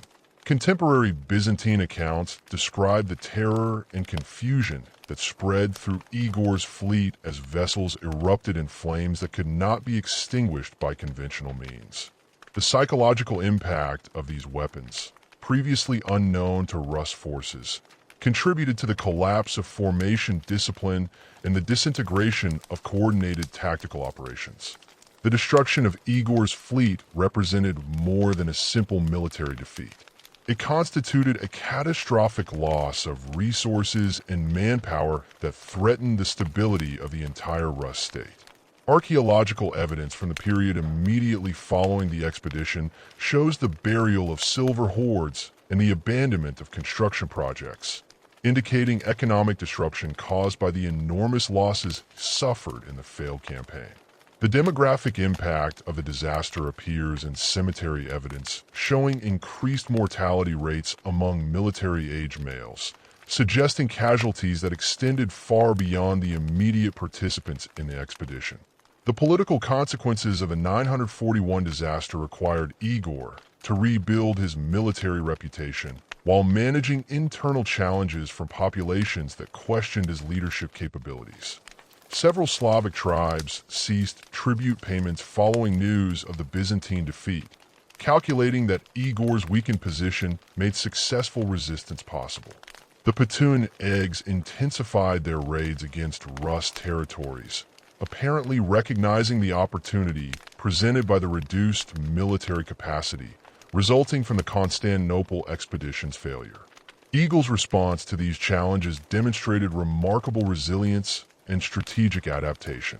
Rather than attempting to immediately mount another major expedition, he focused on rebuilding his military forces while implementing defensive strategies that maximize the effectiveness of his reduced resources.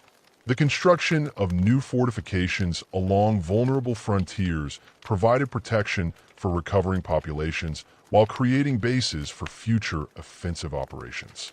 The recruitment of mercenary forces, including platoon contingents attracted by promises of plunder, compensated for the manpower losses suffered in the Byzantine campaign.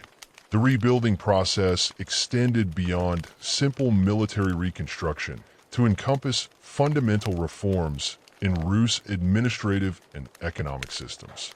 Igor implemented new tribute collection methods that reduced the burden on individual populations while increasing overall revenues through improved efficiency and expanded territorial coverage.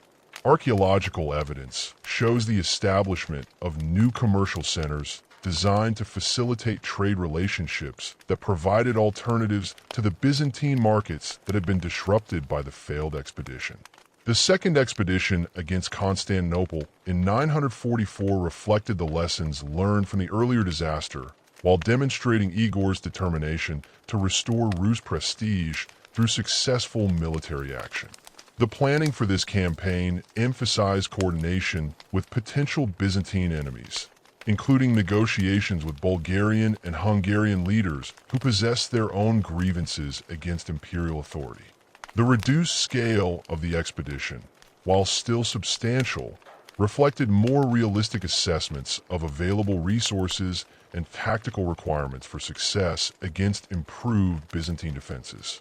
The 944 campaign achieved its primary objectives through diplomatic negotiation rather than military conquest, securing a favorable commercial treaty that restored Rus' trading privileges while avoiding the catastrophic losses that had characterized the earlier expedition. The treaty terms preserved in both Rus and Byzantine sources reveal Igor's sophisticated understanding of diplomatic practices and his recognition that commercial success often provided more lasting benefits than military victories. The agreement established protocols for future Byzantine relations that would govern interactions between the two powers for decades. The domestic reforms implemented during Igor's later reign addressed the administrative weaknesses that had contributed to the military disasters of his early years. The establishment of standardized tribute collection procedures reduced the opportunities for local resistance, while ensuring more predictable revenues for state operations. Archaeological evidence shows the construction of specialized administrative buildings at major centers throughout Rus territories, indicating the development of bureaucratic institutions capable of managing the complex requirements of governing diverse populations across vast distances. Igor's death in 945, killed during a tribute collection expedition among the Drevlians, marked the end of an era characterized by military expansion and the beginning of a period focused on internal consolidation and administrative development.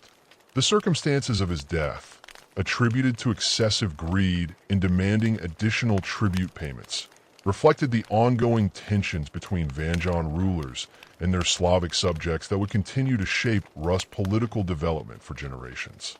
The succession of his widow Olga to the regency demonstrated the institutional maturity that the Rus state had achieved despite the military setbacks of Igor's reign. Olga's assumption of power as regent for her young sonatas represented an unprecedented development in Varangian political traditions, which had previously recognized only male leadership in military and administrative roles. A successful consolidation of authority required not only personal political skill, but also the support of institutional structures that had evolved sufficiently to accept female leadership under exceptional circumstances. Archaeological evidence from Kiev during the early years of Olga's regency shows continued major construction projects and commercial activity, indicating that the transition to female leadership did not disrupt the fundamental operations of the Rus state. The administrative innovations implemented during Olga's regency addressed many of the systemic problems that had plagued Igor's reign, particularly in the areas of tribute collection and provincial administration. Her establishment of standardized tribute rates and collection procedures eliminated much of the arbitrary extraction that had provoked local rebellions, while the creation of permanent administrative centers provided reliable mechanisms for governing distant territories. Archaeological evidence shows the construction of fortified administrative compounds at strategic locations throughout Rus territories, indicating systematic efforts to improve governmental efficiency and control. Olga's famous revenge against the Drevlians for Igor's murder demonstrated both her personal determination and her sophisticated understanding of psychological warfare techniques. The elaborate deceptions employed in eliminating Drevlian leadership, including the legendary burning of their capital through fire-carrying birds, revealed strategic thinking that combined practical military objectives with symbolic demonstrations of Rus power. Whether or not the specific details recorded in later chronicles accurately reflect historical events, the systematic destruction of Drevlian resistance established Olga's reputation as a ruler capable of decisive action against enemies of the state. The conversion of Olga to Christianity around 957 represented a pivotal moment in Rus cultural development, introducing religious and political concepts that would fundamentally alter the character of Varangian civilization in Eastern Europe. Her journey to Constantinople for baptism, recorded in both Rus and Byzantine sources, demonstrated the diplomatic sophistication that characterized her reign while establishing precedents for future religious and political relationships with the Byzantine Empire. The material culture from this period shows the first significant appearance of Christian symbols and artifacts in Rus archaeological contexts, indicating the beginning of religious transformation that would accelerate under her successes. The administrative reforms implemented during Olga's regency created institutional frameworks that would survive subsequent changes in leadership while providing stability for the diverse populations under Rus's control. The establishment of regular tribute collection circuits eliminated much of the arbitrary extraction that had characterized earlier periods, while the creation of permanent administrative positions provided career opportunities for talented individuals regardless of their ethnic origins. Archaeological evidence from administrative centers shows the development of specialized buildings designed for record-keeping and judicial functions, indicating the sophistication of governmental institutions that emerged during this period. The succession crisis that followed Fyatlav's death in 972 plunged the Rus territories into a period of fratricidal warfare that threatened to undo the political unity achieved through decades of Varangian expansion and consolidation. The division of territories amongst Fyatlav's three sons, Yaropolk in Kiev, Oleg among the Drevlians, and Vladimir in Novgorod, created competing power centers that inevitably led to armed conflict as each brother sought to establish supremacy over the others. Archaeological evidence from this period shows the construction of rival fortification systems and the accumulation of weapon caches at strategic locations, indicating systematic preparation for the civil war that would determine the future structure of the Rus state.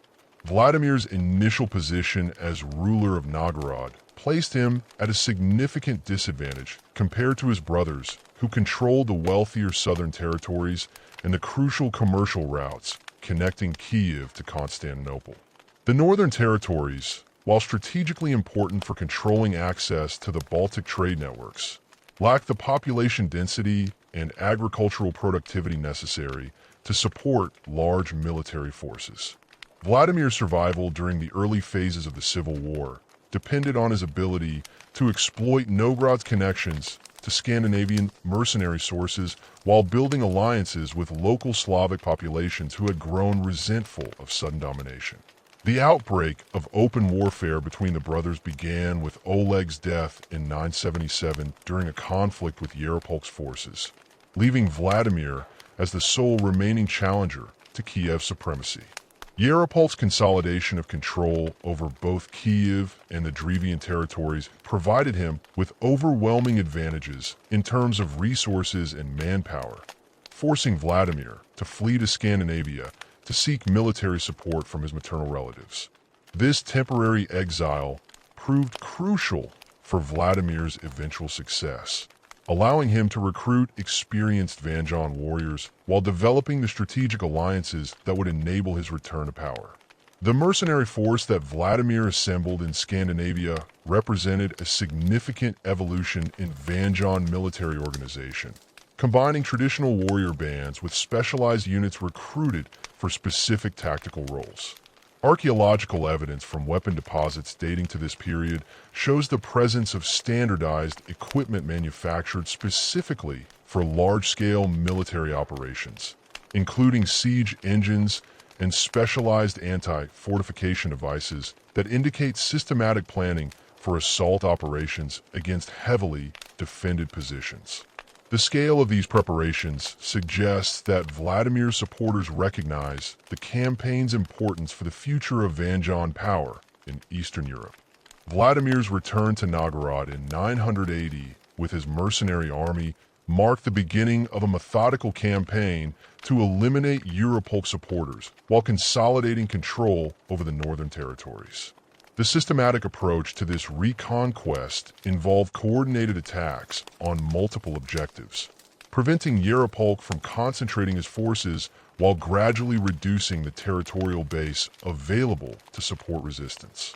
Archaeological evidence from sites captured during this campaign shows evidence of fierce fighting followed by rapid reconstruction efforts, indicating Vladimir's recognition that military success required the preservation of economic infrastructure necessary for long-term political stability. The siege of Kiev in 980 represented the culmination of Vladimir's campaign against his brother, employing sophisticated siege techniques that demonstrated the military expertise he had acquired during his Scandinavian exile. The city's formidable defensive works, constructed and improved over more than a century of Varangian rule, required innovative approaches that combined traditional assault methods with new technologies adapted from contemporary European military practices. Byzantine sources describe the deployment of specialized siege engines and coordinated attacks by multiple assault columns that overwhelmed Kiev's defenders through superior coordination and equipment. Yarapolk's death during the siege eliminated the last significant opposition to Vladimir's authority. But the new ruler faced the immediate challenge of integrating the diverse military forces that had supported different sides during the Civil War. The solution involved careful redistribution of lands and positions that rewarded loyalty while avoiding the appearance of favoritism toward any particular ethnic or regional group. Archaeological evidence from Kiev during the early years of Vladimir's reign shows massive construction projects that provided employment for former combatants while demonstrating the new ruler's commitment to restoring the city's status as the premier center of Rus power. The administrative reforms implemented during Vladimir's early reign addressed the systemic weaknesses that had contributed to the succession crisis, establishing clearer protocols for inheritance while strengthening the institutional frameworks necessary for governing the expanded Rus territories. The appointment of his own sons as governors of major cities created a network of trusted administrators while providing training for future leadership responsibilities.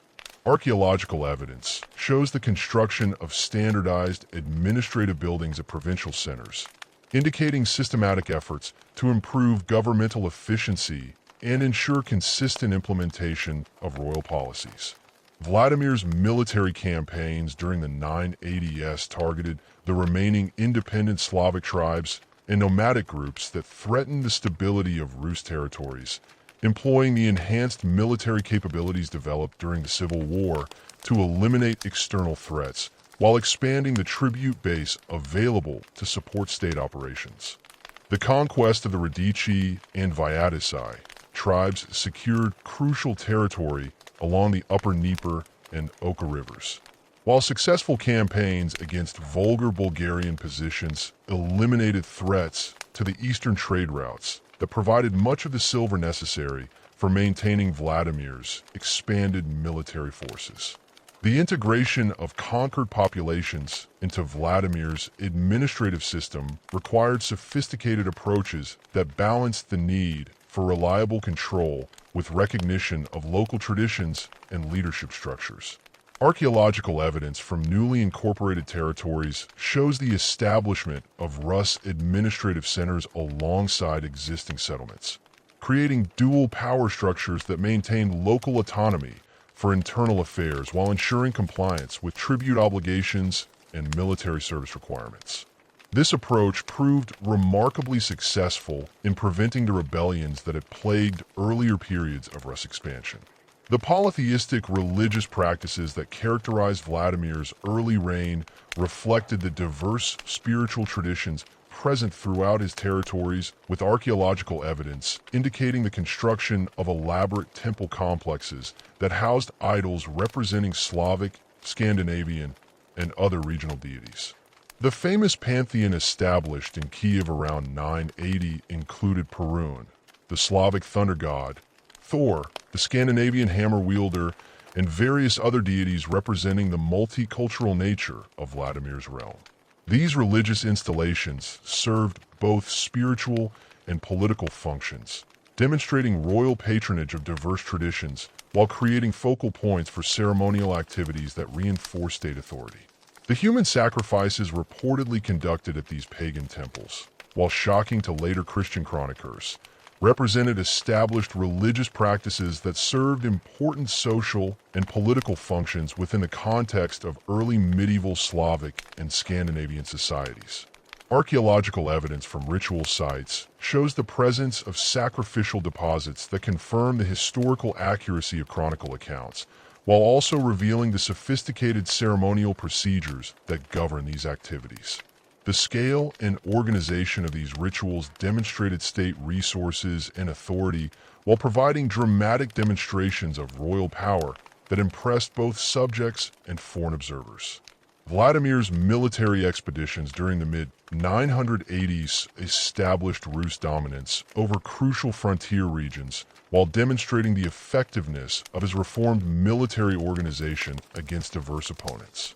The successful campaign against the Khazars secured control over the lower Volga trade routes, while operations against peak positions eliminated immediate threats to the southern approaches to Kiev. Archaeological evidence from captured Khazar fortresses shows systematic destruction followed by reconstruction according to Rus defensive principles, indicating long-term plans for incorporating these strategic positions into the broader Rus defensive network.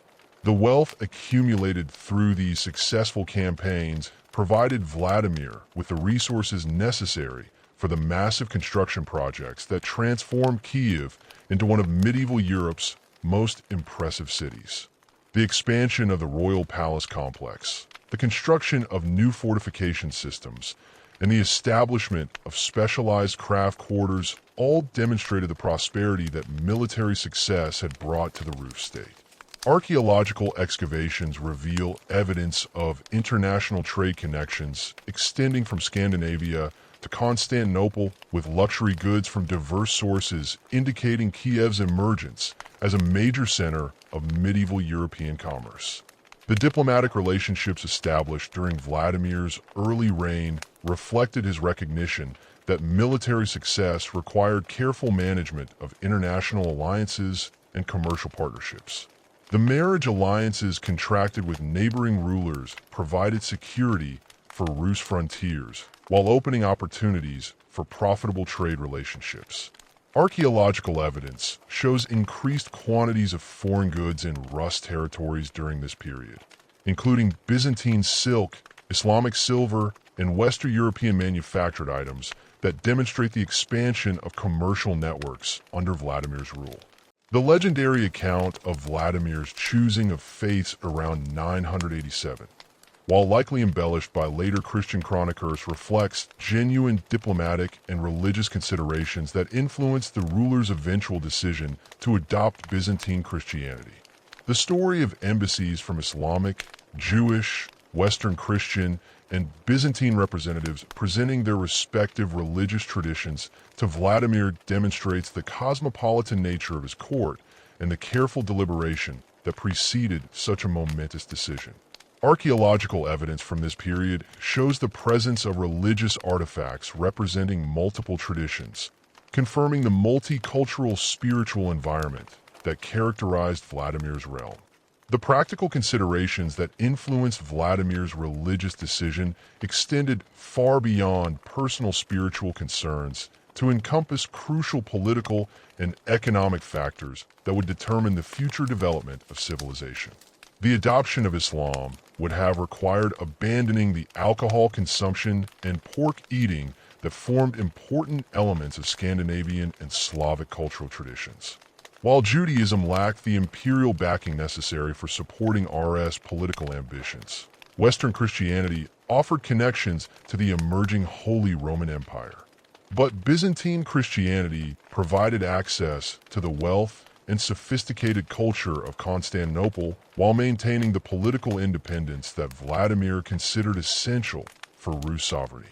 The marriage alliance negotiated with Byzantine Emperor Basil II in 988 represented one of medieval Europe's most significant diplomatic achievements, linking the Rus state, the most prestigious imperial dynasty, while securing military cooperation against mutual enemies.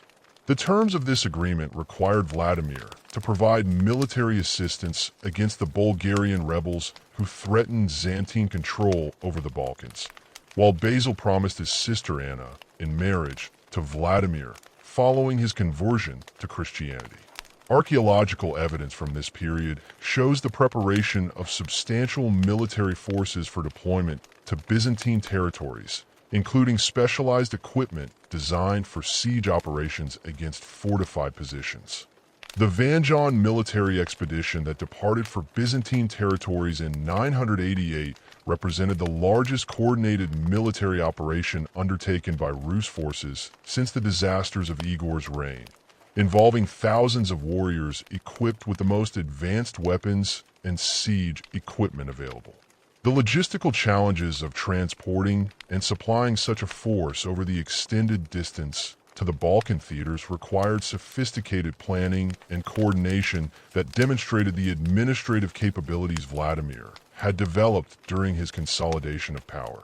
Contemporary Byzantine sources describe the arrival of this Rus army as a decisive factor in suppressing the Bulgarian rebellion and restoring imperial authority over the disputed territories.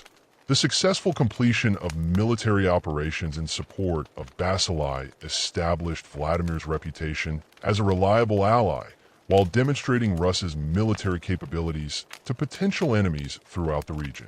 The Varangian warriors who participated in these campaigns gained valuable experience in siege warfare and coordinated operations that would prove crucial for future military enterprises. While the wealth acquired through Byzantine service provided resources for the massive construction projects that would follow Vladimir's conversion to Christianity. Archaeological evidence from this period shows increased quantities of Byzantine goods in Rus territories, confirming the economic benefits that resulted from the military alliance. Vladimir's baptism in 988, whether conducted in Kiev or Chersonin, as various sources suggest, marked the beginning of the most profound cultural transformation in Rus history, introducing religious concepts and institutional practices that would fundamentally alter the character of Varangian civilization in Eastern Europe.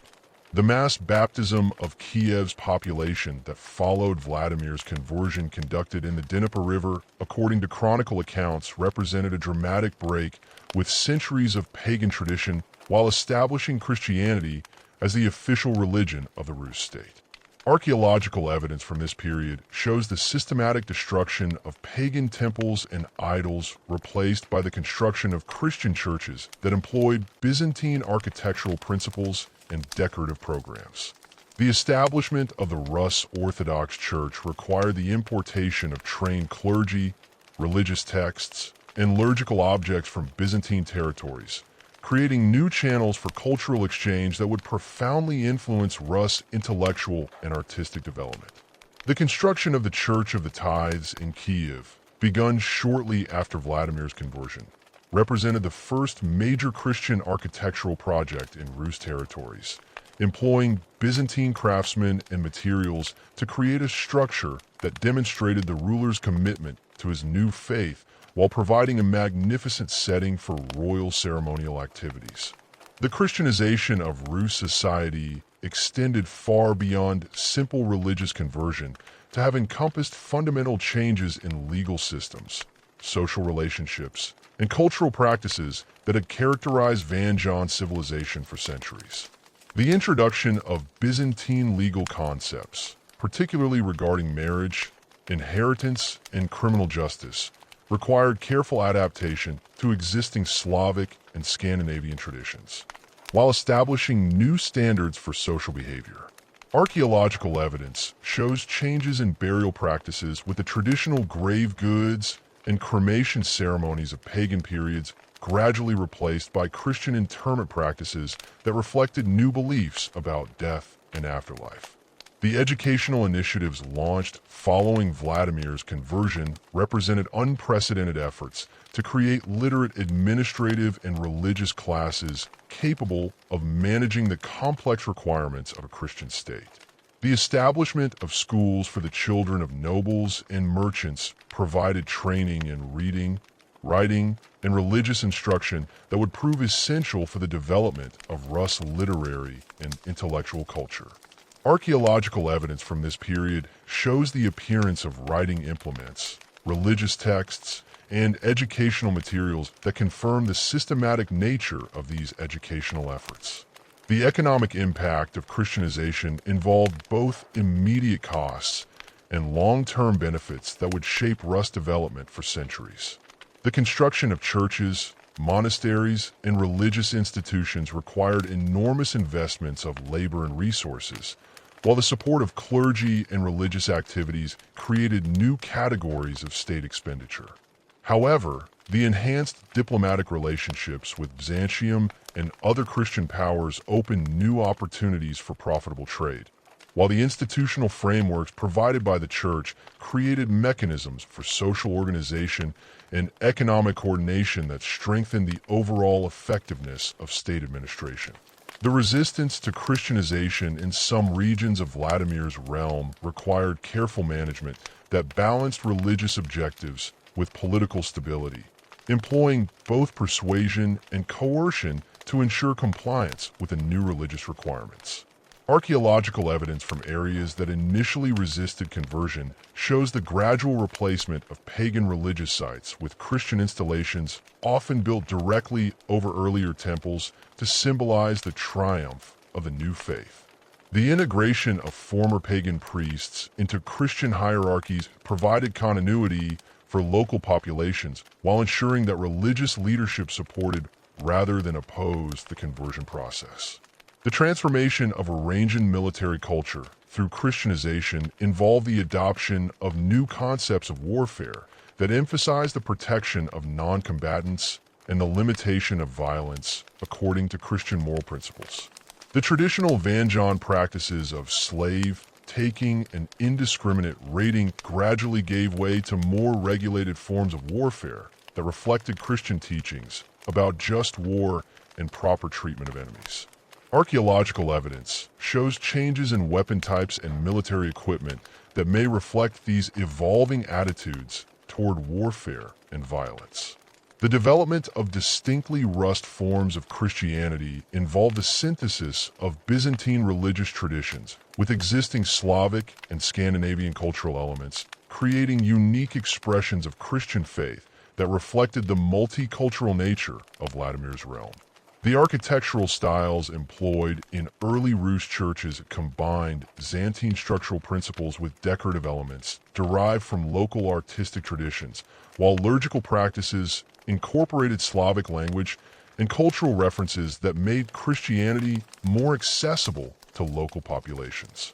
Archaeological evidence shows the gradual development of distinctly Rus religious art and architecture that maintained connections to Byzantine models while expressing local cultural values and aesthetic preferences.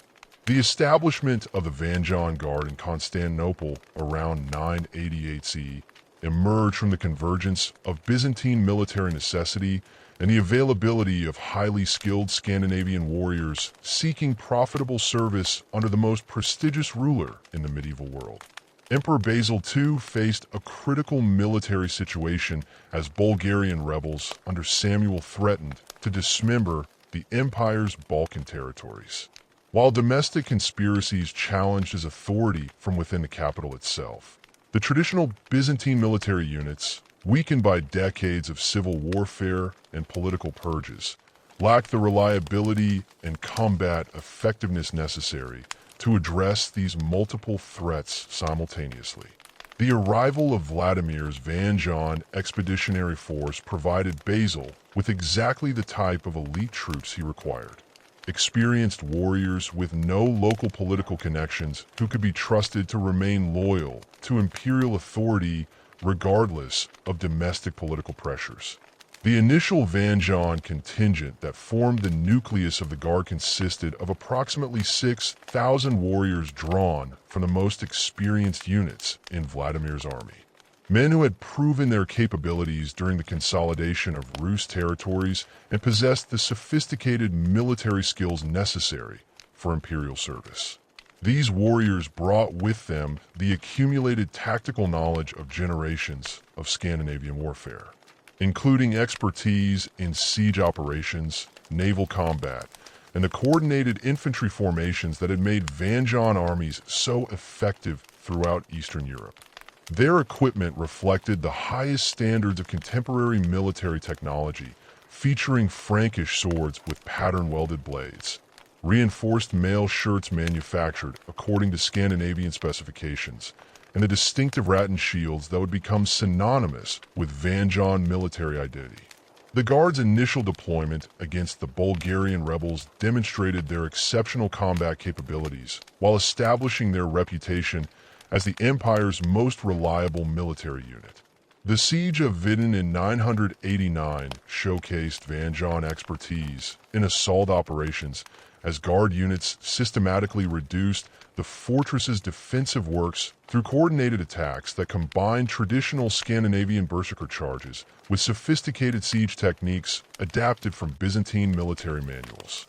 The psychological impact of these northern warriors with their towering height, distinctive weapons, and fearsome battle cries proved as valuable as their tactical skills in breaking enemy morale during crucial engagements. The successful suppression of the Bulgarian rebellion within 2 years of the Guard's establishment confirmed Basil's decision to incorporate these foreign warriors into the imperial military structure on a permanent basis. The Guard's performance during the final assault on Samuel's capital demonstrated their ability to operate effectively in diverse terrain and tactical situations from mountain warfare to siege operations against heavily fortified positions. Contemporary Byzantine accounts describe the methodical professionalism with which Varangian units executed complex military operations, maintaining formation discipline under extreme pressure while adapting their tactics to meet unexpected challenges. The recruitment practices established for the Varangian Guard during its early years create a selective process that attracted the most capable warriors from throughout Scandinavia while maintaining the unit's elite character and combat effectiveness. Prospective guards underwent rigorous evaluation that assessed not only their individual fighting skills, but also their ability to function within the disciplined environment required for imperial service. The recruitment process typically began in the major trading centers of Novgorod and Kiev, where imperial agents maintained permanent stations to evaluate candidates and coordinate their transportation to Constantinople. Archaeological evidence from these recruitment centers includes standardized weapons and equipment caches, suggesting systematic preparation of Guard candidates before their departure for Byzantine service. The journey to Constantinople served as an extended evaluation period during which potential Guards demonstrated their endurance, discipline, and commitment to imperial service. The route through the Dnieper Rapids, and across the Black Sea presented numerous challenges that tested candidates' physical capabilities while providing opportunities to assess their character and reliability under stress. Those who completed this arduous journey and passed final evaluations in Constantinople joined a military unit that offered unprecedented opportunities for advancement and enrichment, but also demanded absolute loyalty and professional competence that exceeded the standards expected of ordinary imperial troops. The oath ceremonies that formally inducted new members into the Varangian Guard represented solemn rituals that combined Scandinavian warrior traditions with Byzantine imperial symbolism to create binding commitments that transcended ordinary military service obligations. The ceremony typically took place in the Hagia Sophia, where candidates swore personal loyalty to the emperor while receiving blessed weapons that symbolized their sacred duty to defend imperial authority. The oath itself, administered in Old Norse to ensure complete understanding, bound guards to absolute obedience to imperial commands while guaranteeing their faithful service until death or honorable discharge. Archaeological evidence from guard barracks includes oath rings and ceremonial weapons that confirm the importance placed on these ritualistic aspects of guard service. The unique legal status accorded to Varangian guards within the Byzantine Empire reflected imperial recognition of their exceptional value, while acknowledging the special circumstances of their service far from their homelands. Guards enjoyed legal privileges that distinguished them from ordinary imperial subjects, including the right to maintain their traditional religious practices, exemption from certain imperial taxes, and access to imperial courts for the resolution of disputes involving their service obligations. These privileges extended to their families' independence, creating a distinct legal category that facilitated the integration of foreign warriors into Byzantine society, while preserving their cultural identity and military effectiveness. The Guard's privileged legal position included specific protections against arbitrary punishment or dismissal, ensuring that their service contracts could not be violated without due process according to established imperial procedures. This legal security proved crucial for maintaining Guard loyalty and effectiveness, as warriors could serve with confidence that their sacrifices would be properly rewarded and their rights protected according to established precedent. The legal framework governing Guard service evolved through imperial legislation that addressed specific issues arising from their unique status, creating a comprehensive system of military law that balanced imperial authority with recognition of Guard rights and traditions. Property rights represented another crucial aspect of the Guard's legal status, with specific provisions allowing Guards to accumulate wealth through their service, while maintaining ownership of assets acquired during their imperial careers. The famous palace law governing Guard inheritance rights ensured that deceased Guards' property passed to their designated heirs, according to Scandinavian legal traditions rather than Byzantine inheritance practices, recognizing the cultural differences that distinguished Guard service from ordinary imperial military obligations. Archaeological evidence from Guard residential areas in Constantinople includes substantial private dwellings and accumulated treasure deposits that confirm the wealth that successful Guard service could provide.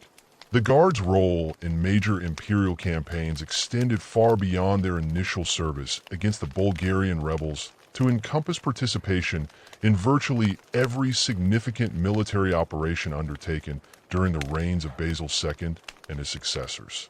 Their deployment to Sicily beginning in 1038 marked their first major overseas assignment, where Guard units served alongside Norman mercenaries and imperial regulars in campaigns designed to reassert Byzantine control over territories lost to Islamic conquest.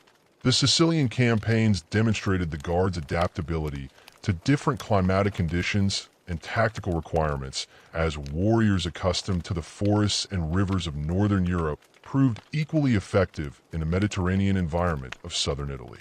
The Siege of Syracuse in 1040 showcased Varangian expertise in amphibious operations, as Guard units coordinated naval and land-based attacks that systematically reduced the city's defensive works while preventing enemy reinforcements from reaching the besieged garrison. Contemporary accounts describe the methodical approach employed by Varangian commanders who combined their traditional siege techniques with innovations adapted from Islamic military practices encountered during the campaign. The successful capture of Syracuse after a prolonged siege established the Guard's reputation for persistence and professional competence in extended operations far from their supply bases. The Guard's service in the Bulin campaigns against various Slavic and nomadic enemies demonstrated their continued effectiveness in the type of warfare for which their Scandinavian origins had originally prepared them. Operations against Petun raiders along the Danube frontier required the mobility and tactical flexibility that characterized traditional Varangian military methods, while campaigns against Serbian and Croatian principalities involved the siege warfare and diplomatic negotiations that had become standard aspects of imperial military policy. Archaeological evidence from former Guard positions along the Balkan frontiers includes fortified camps and weapons deposits that confirm their extensive service in these challenging theaters of operation. The confrontation with Arab forces in Syria and Anatolia presented the Guard with their most formidable opponents, as Islamic armies possessed sophisticated tactical doctrines and military technologies that rivaled or exceeded Byzantine capabilities in many areas. The Battle of Cannae in 1018 saw Varangian units employed as shock troops in coordinated attacks that broke through Arab defensive lines. While their performance during the siege of Aleppo demonstrated their ability to adapt their traditional assault techniques to overcome the advanced fortification systems employed by Islamic military engineers, the Guard's success against these formidable opponents confirmed their status as the Empire's premier military unit, while establishing their reputation throughout the medieval world. The Guard's involvement in Byzantine palace politics began almost immediately after their establishment, as their unique position as the Emperor's personal troops inevitably drew them into the complex factional disputes that characterized imperial court life. Their first major political intervention occurred during the conspiracy of Bardus Phocas in 989, when Guard units remained loyal to Basil II. Despite attempts by the rebel general to suborn their allegiance through promises of increased pay and privileges, the Guard's decisive action in suppressing this rebellion demonstrated their reliability as defenders of imperial authority while establishing precedents for their role in domestic political crisis. The Guard's reputation for unwavering loyalty became legendary throughout the Byzantine Empire, earning them the trust of successive emperors who relied on their protection against both external enemies and internal conspiracies. This reputation was built through consistent performance in numerous political crises, including their role in suppressing the revolt of Bardus Clarus and their protection of the imperial family during various palace coups and assassination attempts. Contemporary sources describe the psychological effect of the Guard's presence on potential conspirators whose plots often collapsed when faced with the certainty of confronting these formidable northern warriors. The Guard's loyalty stemmed not from blind obedience, but from a sophisticated understanding of their position within the imperial system and the benefits that faithful service provided for their personal advancement and enrichment. Their oath of personal loyalty to the emperor created direct relationships that transcended the complex hierarchies and competing loyalties that characterized other imperial military units, while their foreign origins insulated them from the domestic political pressures that often compromised the reliability of native Byzantine troops. This combination of personal commitment and political independence made the Guard uniquely valuable as defenders of imperial authority during periods of political instability. The military prowess that distinguished the Varangian Guard throughout their service derived from the combination of exceptional individual warrior skills with sophisticated unit tactics that reflected centuries of Scandinavian military evolution. Guard training emphasized the development of personal combat abilities that enabled individual warriors to function effectively in single combat, while maintaining the formation discipline necessary for coordinated unit operations.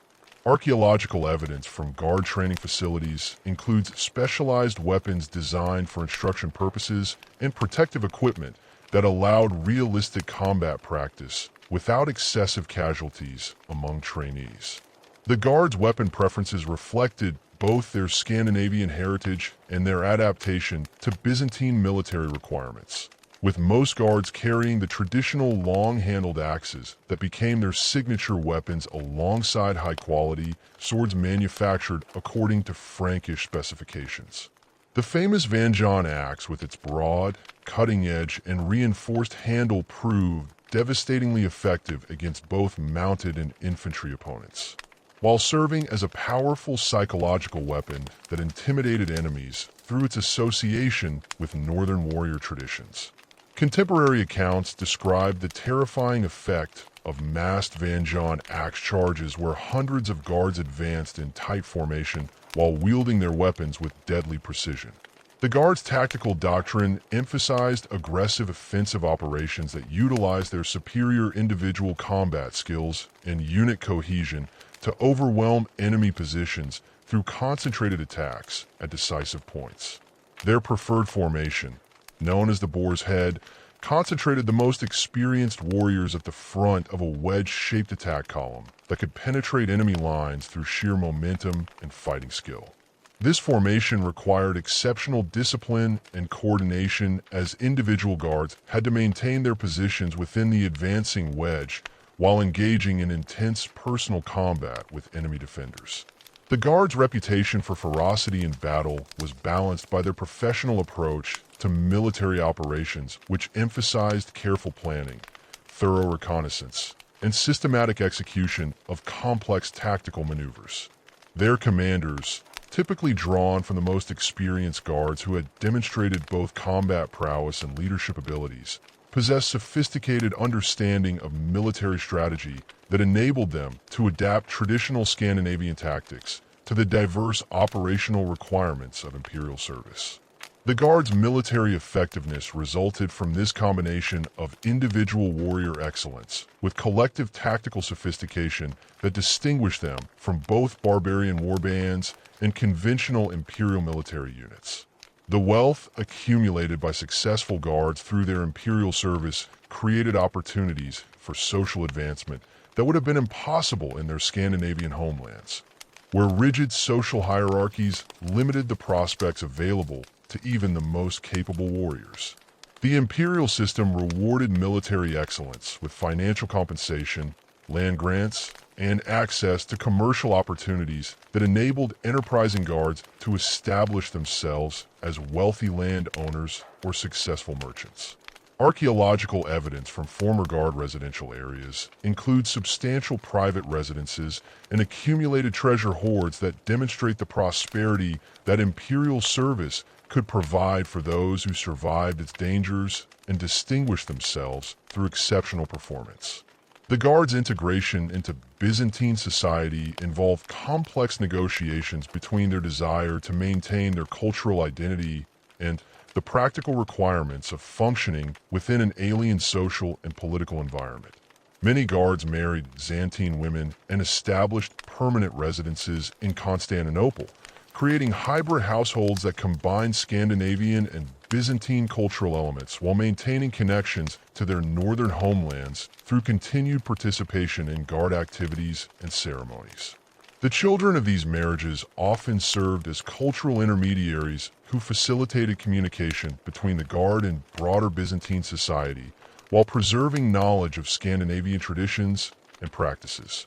The Guards' influence on Byzantine military culture extended beyond their direct participation in imperial campaigns to encompass the adoption of Scandinavian tactical innovations and training methods by other imperial military units. The success of Varangian formations inspired attempts to replicate their effectiveness through the recruitment and training of native Byzantine troops according to northern military principles. While Guard weapons and equipment became models for imperial armaments production, archaeological evidence shows the widespread adoption of Scandinavian-style weapons and armor throughout the imperial military during the period of Guard service, indicating the broader impact of their presence on Byzantine military development. The ceremonial duties that occupied much of the Varangian Guard's time in Constantinople provided a stark contrast to the brutal realities of campaign warfare. Yet these functions proved equally important for maintaining their elite status within the imperial hierarchy. The daily routine of palace security involved intricate protocols that required guards to muster complex ceremonial procedures while remaining constantly alert for potential threats to imperial safety. The guards' quarters within the Great Palace complex, located strategically between the imperial residential areas and the main administrative buildings, allowed rapid response to emergencies while symbolizing their role as the ultimate guardians of imperial authority. Archaeological excavations in these areas have revealed substantial barracks buildings with individual sleeping chambers, communal dining halls, and specialized armories that house the guards' extensive weapons collections and ceremonial equipment. The wealth that successful guards accumulated through their imperial service created unprecedented opportunities for social mobility that attracted ambitious young warriors from throughout Scandinavia. The standard guard salary paid in gold nomis ma exceeded the annual income of most European nobles, while additional compensation for campaign service and special duties could multiply these earnings several times over. Guards who survived their terms of service often returned to their homelands as wealthy men capable of purchasing substantial estates and establishing themselves among the local aristocracy. The famous example of Harald Sigson, who would later become King Harald Hardrada of Norway, demonstrated the transformative potential of guard service for those who combined military prowess with political acumen and financial shrewdness. Harald's arrival in Constantinople around 1030 marked the beginning of the most celebrated individual career in Varangian Guard history. Though his path to imperial service differed significantly from the typical recruitment patterns that brought most guards to Byzantine territories. The defeat and death of his half-brother Olaf II at the Battle of Stiklestad in 1030 had forced the 15-year-old Harald into exile, beginning a period of wandering that would eventually lead him to the imperial capital. His initial service with Yaroslav the Wise in Kiev provided valuable military experience and political connections that facilitated his eventual recruitment into the Guard. While his royal bloodline distinguished him from the common warriors who typically comprised the unit's membership, the young Harald's exceptional height and physical strength, combined with his royal bearing and obvious intelligence, immediately marked him as a potential leader within the Guard hierarchy. Contemporary Byzantine sources describe him as towering above even his fellow Scandinavians, with blonde hair and piercing blue eyes that commanded attention in any gathering. His initial assignment to routine palace duties allowed him to observe the complex political dynamics that govern imperial court life, while developing the diplomatic skills that would prove crucial for his later advancement. The Guard's multinational composition during this period included not only Scandinavians, but also Anglo-Saxon refugees from the Norman conquest, creating a cosmopolitan military environment where Harald could learn from warriors with diverse tactical backgrounds and cultural perspectives. Harald's first major campaign assignment came during the renewed Byzantine offensive in Sicily, where Guard units were deployed to support the empire's attempt to reclaim territories lost to Arab conquest. The logistical challenges of transporting and supplying Guard forces across the Mediterranean required sophisticated planning that demonstrated the administrative capabilities Harald had developed during his early years of imperial service. The campaign itself provided opportunities for displaying the tactical innovations that would distinguish Harald's military career, including his development of new siege techniques that combined traditional Scandinavian assault methods with engineering principles adapted from Islamic military manuals captured during previous campaigns. The Siege of Syracuse in 1038 showcased Harald's emerging reputation as a military innovator as he developed novel approaches to reducing fortified positions that minimize guard casualties while maximizing the psychological impact on enemy defenders. His famous use of fire-bearing birds to ignite the thatched roofs of buildings within the besieged city demonstrated the creative thinking that characterized his approach to military problems. While his coordination of simultaneous attacks from multiple directions revealed sophisticated understanding of combined arms tactics, the successful capture of Syracuse, after a relatively brief siege, established Harald's reputation among his fellow guards, while bringing him to the attention of senior imperial commanders who recognized his potential for independent command responsibilities. The wealth that Harald accumulated during his Sicilian service provided the financial foundation for his later political ambitions. A successful campaign participation entitled guards to substantial shares of captured booty alongside their regular imperial salaries. The systematic looting of captured cities conducted according to established imperial protocols that reserve specific categories of valuables for the imperial treasury, while distributing the remainder among participating troops, could yield enormous sums for individual guards who distinguished themselves during assault operations. Harald's careful management of his growing fortune, including investments in commercial ventures and strategic acquisitions of portable wealth that could be easily transported during future campaigns, demonstrated the financial acumen that would enable his eventual return to Scandinavian politics as a serious contender for royal power. The Guard's service in southern Italy during the late 1030s and early 1040s involved complex political negotiations alongside military operations as Byzantine commanders sought to exploit the factional disputes that divided their Islamic opponents while managing relationships with Norman mercenaries whose ultimate loyalties remained questionable.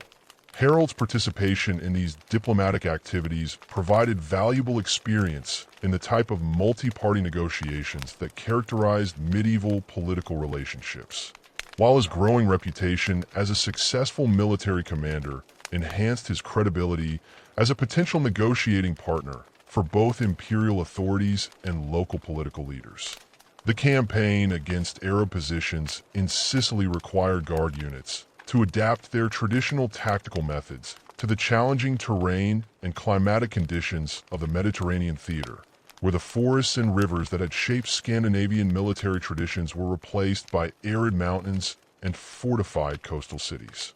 Harald's development of new assault techniques specifically designed for reducing stone fortifications demonstrated his ability to synthesize tactical knowledge from diverse sources while maintaining the aggressive offensive spirit that characterized Varangian military culture. His innovations included the use of specialized siege engines adapted from Islamic designs, coordinated naval and land-based attacks that exploited enemy weaknesses, and psychological warfare techniques that demoralized offenders through displays of overwhelming force and determination. The Guard's reputation for military excellence during this period attracted additional recruits from throughout Northern Europe, including substantial numbers of Anglo-Saxon warriors who had fled England following the Norman conquest of 1066. These new arrivals brought different tactical traditions and equipment preferences that enriched the Guard's military capabilities while creating challenges for unit cohesion and command authority. Harald's role in integrating these diverse elements into effective military formations demonstrated his leadership abilities while providing experience in managing multicultural military organizations that would prove valuable during his later career as an independent ruler. The accumulation of combat experience during multiple campaigns in Sicily and southern Italy transformed Harald from a promising young warrior into one of the most capable military commanders in the imperial service, with expertise spanning siege warfare, naval operations, mountain fighting, and the complex logistics required for extended overseas campaigns. His systematic study of enemy tactics and defensive techniques, combined with his natural talent for tactical innovation, produced a comprehensive understanding of contemporary military science that exceeded the knowledge possessed by most European commanders of his era. The detailed notes and sketches that Harald reportedly maintained during his campaigns, while not surviving in their original form, influenced the tactical manuals that later Byzantine military writers compiled for training future generations of imperial officers. The Guard service in the eastern theaters of imperial military activity provided different challenges that tested their adaptability to yet another set of tactical and environmental conditions. As campaigns against Arab forces in Syria and Anatolia required operations in desert environments against opponents who possessed sophisticated military technologies and tactical doctrines. Harald's participation in these eastern campaigns during the early 1040s exposed him to the most advanced military techniques available in the medieval world, including the use of Greek fire, sophisticated siege engines, and coordinated cavalry infantry tactics that represented the pinnacle of contemporary military science. The Siege of Edessa in 1042 marked the culmination of Harald's military education within the imperial service as he commanded a mixed force of guards and imperial regulars in operations against one of the most formidable fortresses in the eastern frontier region. The successful reduction of this strategic position required the coordination of multiple assault columns, the deployment of specialized siege equipment, and the maintenance of complex supply lines across hostile territory. Harald's systematic approach to these challenges involving detailed reconnaissance, careful resource allocation, and contingency planning for various tactical scenarios demonstrated the professional competence that distinguished successful imperial commanders from mere warriors. The political complications that arose during Harald's later years of Guard service reflected the complex factional disputes that characterized imperial court politics during the mid-11th century, as competing aristocratic families sought to influence imperial policy while pursuing their own territorial and commercial interests. Harald's growing wealth and military reputation inevitably drew him into these political networks, where his foreign origins provided both advantages and disadvantages in navigating the intricate relationships that determined advancement within the imperial hierarchy. His careful cultivation of relationships with key court officials while maintaining his primary loyalty to the emperor demonstrated the diplomatic skills that would prove essential for his eventual transition from imperial service to independent political leadership. The gradual transformation of the Varangian Guard's composition during Harald's service period reflected broader changes in the political and military circumstances that had originally created the unit's unique character and capabilities. The increasing recruitment of Anglo-Saxon refugees following the Norman conquest introduced warriors with different cultural backgrounds and military traditions, while the declining availability of Scandinavian recruits forced imperial authorities to modify their selection criteria and training procedures. These changes, while maintaining the Guard's military effectiveness, began to dilute the specifically Scandinavian character that had originally distinguished the unit from other imperial military formations. The administrative reforms implemented during the reign of Constantine IX Monomachos affected the Guard's legal status and operational procedures as imperial authorities sought to standardize military organization while reducing the special privileges that had traditionally distinguished Guard service from ordinary imperial military obligations. These changes created tensions within the Guard hierarchy, where senior members like Harald possessed vested interests in maintaining traditional privileges, while newer recruits often lacked the cultural background necessary for understanding the historical precedents that justified the Guard's unique position within the imperial system. Harald's decision to leave imperial service around 1043 reflected both his accumulated wealth and his growing ambitions for independent political leadership, as well as his recognition that the changing character of the Guard reduced the opportunities for further advancement within the imperial hierarchy. His careful preparations for departure, including the conversion of his accumulated wealth into portable forms that could be easily transported during his return journey to Scandinavia, demonstrated the financial planning that had characterized his entire imperial career. The substantial treasure that Harald carried with him upon leaving Constantinople estimated by contemporary sources as sufficient to finance major military campaigns, provided the material foundation for his subsequent bid for the Norwegian throne. The impact of Harald's Guard service on his later career as King of Norway demonstrated the transformative potential of imperial military experience for ambitious Scandinavian leaders. As the tactical knowledge, administrative skills, and political connections he had acquired during his Byzantine years proved crucial for his success in establishing royal authority over the fractious Norwegian territories. His innovations in military organization, siege warfare, and diplomatic negotiation reflected the sophisticated understanding of statecraft that he had developed through observation of imperial governmental procedures and participation in complex military campaigns across multiple theaters of operation. The continuing recruitment of Scandinavian warriors into the Varangian Guard during the mid-11th century maintained connections between the imperial capital and the northern homelands, creating networks of communication and cultural exchange that influenced political developments throughout the region. Former guards who returned to Scandinavia brought with them not only accumulated wealth, but also knowledge of advanced military techniques, administrative procedures, and commercial practices that enhanced the capabilities of Northern European political entities. The gradual diffusion of Byzantine influence through these returning veterans contributed to the sophistication of Scandinavian political institutions, while maintaining the cultural connections that had originally facilitated Varangian expansion into Eastern Europe.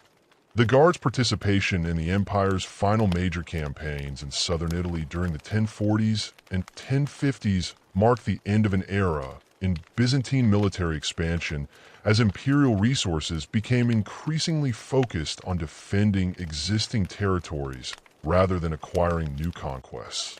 The changing strategic priorities that characterized this period reduced the opportunities for the type of profitable campaign service that had originally attracted ambitious warriors to Guard recruitment. While the Empire's growing reliance on mercenary forces from diverse sources diluted the special status that had traditionally distinguished Varangian service from other forms of military employment.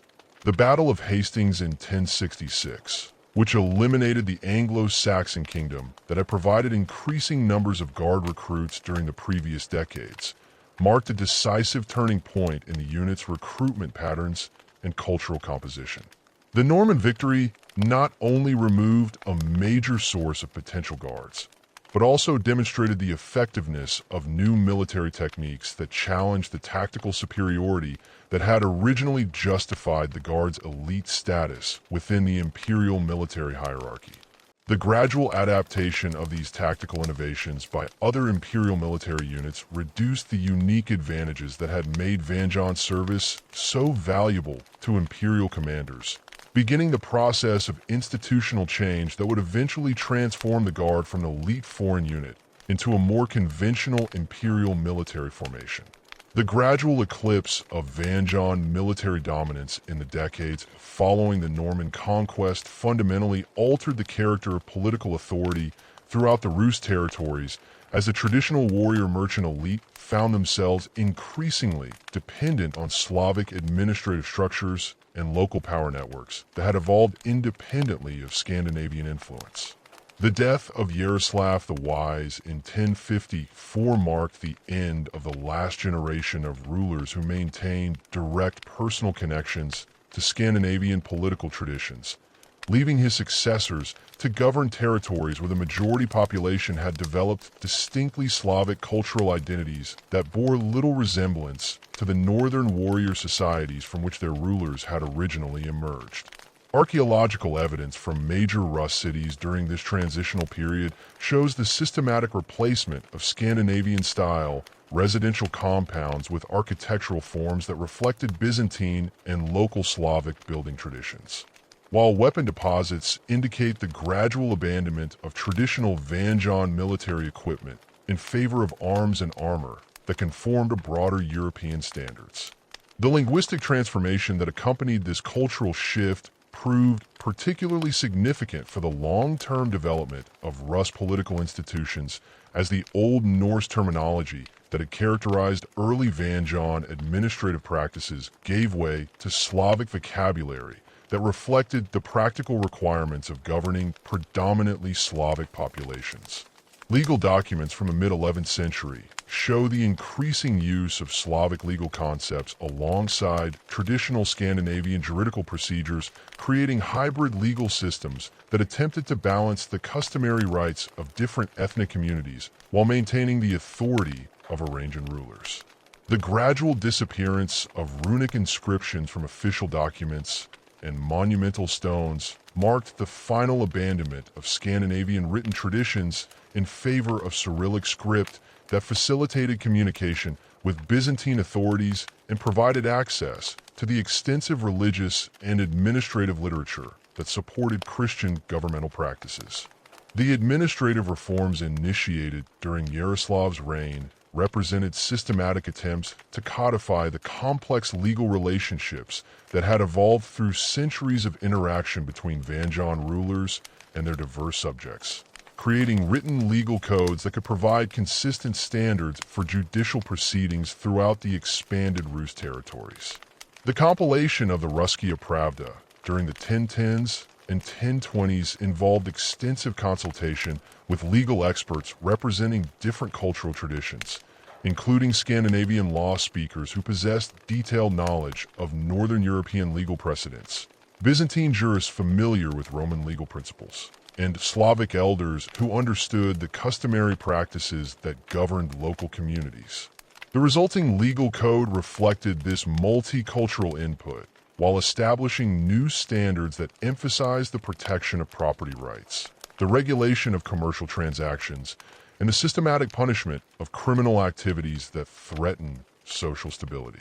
The earliest version of the Ruskia Pravda, known to scholars as the Short Pravda, consisted of approximately 40 articles that address the most common legal disputes arising in Rus society, including provisions for compensating victims of violence, regulating the ownership and transfer of property, and establishing procedures for resolving commercial disagreements. The legal framework established by these articles demonstrated sophisticated understanding of the economic relationships that sustained Rus prosperity, with detailed provisions governing the treatment of merchants, the regulation of credit arrangements, and the protection of artisans and their specialized skills.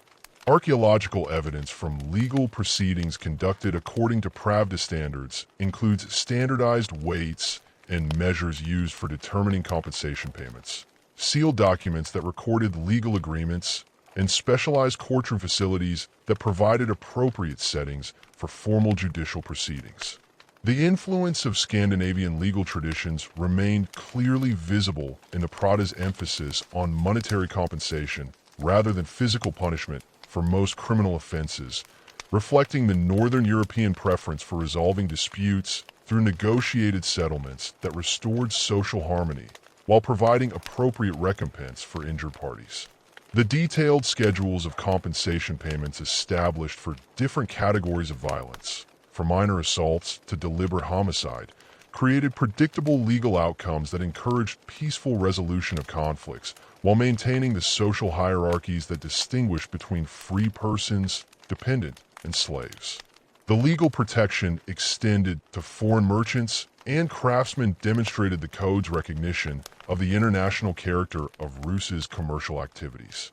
While specific provisions governing the treatment of Byzantine and other Christian foreigners reflected the diplomatic considerations that influenced domestic legal policies, the expansion of the Ruskia Pravda during the later 11th century incorporated additional legal concepts that addressed the changing social and economic conditions resulting from the continued Christianization of Rus society and the growing complexity of urban commercial relationships. The extensive Pravda compiled during the 1070s included nearly 120 articles that covered topics ranging from inheritance law and marriage regulations to the management of agricultural estates and the organization of craft production. These editions reflected the influence of Byzantine legal principles that emphasized written contracts, formal procedures for property transfer, and systematic record-keeping that facilitated the resolution of complex legal disputes involving multiple parties and substantial economic interests. The legal innovations introduced through the expanded PRVDA included detailed provisions governing the relationship between landowners and agricultural workers, establishing rights and obligations that balanced the economic interests of estate owners with the customary protections that Slavic peasants had traditionally enjoyed under tribal legal systems. The code's recognition of different categories of agricultural dependence, from temporary laborers to hereditary serfs, created legal frameworks that would influence Russian social development for centuries, while reflecting the economic realities of an increasingly stratified society where land ownership determined political power and social status. Archaeological evidence from rural settlements governed by Pravda regulations shows the construction of manor houses and administrative buildings that provided appropriate settings for the legal proceedings required to manage complex agricultural operations. The commercial regulations incorporated into the later versions of the Ruskia Pravda demonstrated sophisticated understanding of the international trading networks that sustained Rus prosperity, with specific provisions governing the activities of foreign merchants, the regulation of currency exchange, and the resolution of disputes involving long-distance commercial transactions. The code's detailed treatment of credit arrangements and debt collection procedures reflected the growing importance of financial relationships in Rus economic life, while provisions governing the organization of craft guilds and the protection of specialized technical knowledge indicated recognition of the skilled labor that supported urban prosperity. The legal protections extended to merchants, property, and commercial activities created stable environments for business operations while establishing the regulatory frameworks necessary for managing complex economic relationships. The judicial procedures established by the Ruskia Pravda require the development of specialized administrative institutions capable of implementing the code's provisions throughout the diverse territories under Rus control, leading to the creation of professional legal classes and standardized court systems that represented significant departures from the informal dispute resolution mechanisms that had characterized earlier periods. The appointment of trained judges with specific knowledge of legal procedures, the establishment of permanent court facilities in major cities, and the development of systematic record-keeping procedures all reflected the institutional sophistication that characterized mature Rus governmental practices. Archaeological evidence from court complexes includes specialized buildings designed for legal proceedings, archives for storing legal documents, and residential quarters for legal officials who required permanent presence in their jurisdictions. The training of legal professionals required the development of educational institutions capable of providing instruction in the complex procedures and precedents that govern Pravda implementation, leading to the establishment of schools associated with major churches and monasteries, where future judges and legal scribes could acquire the literacy and specialized knowledge necessary for their professional responsibilities.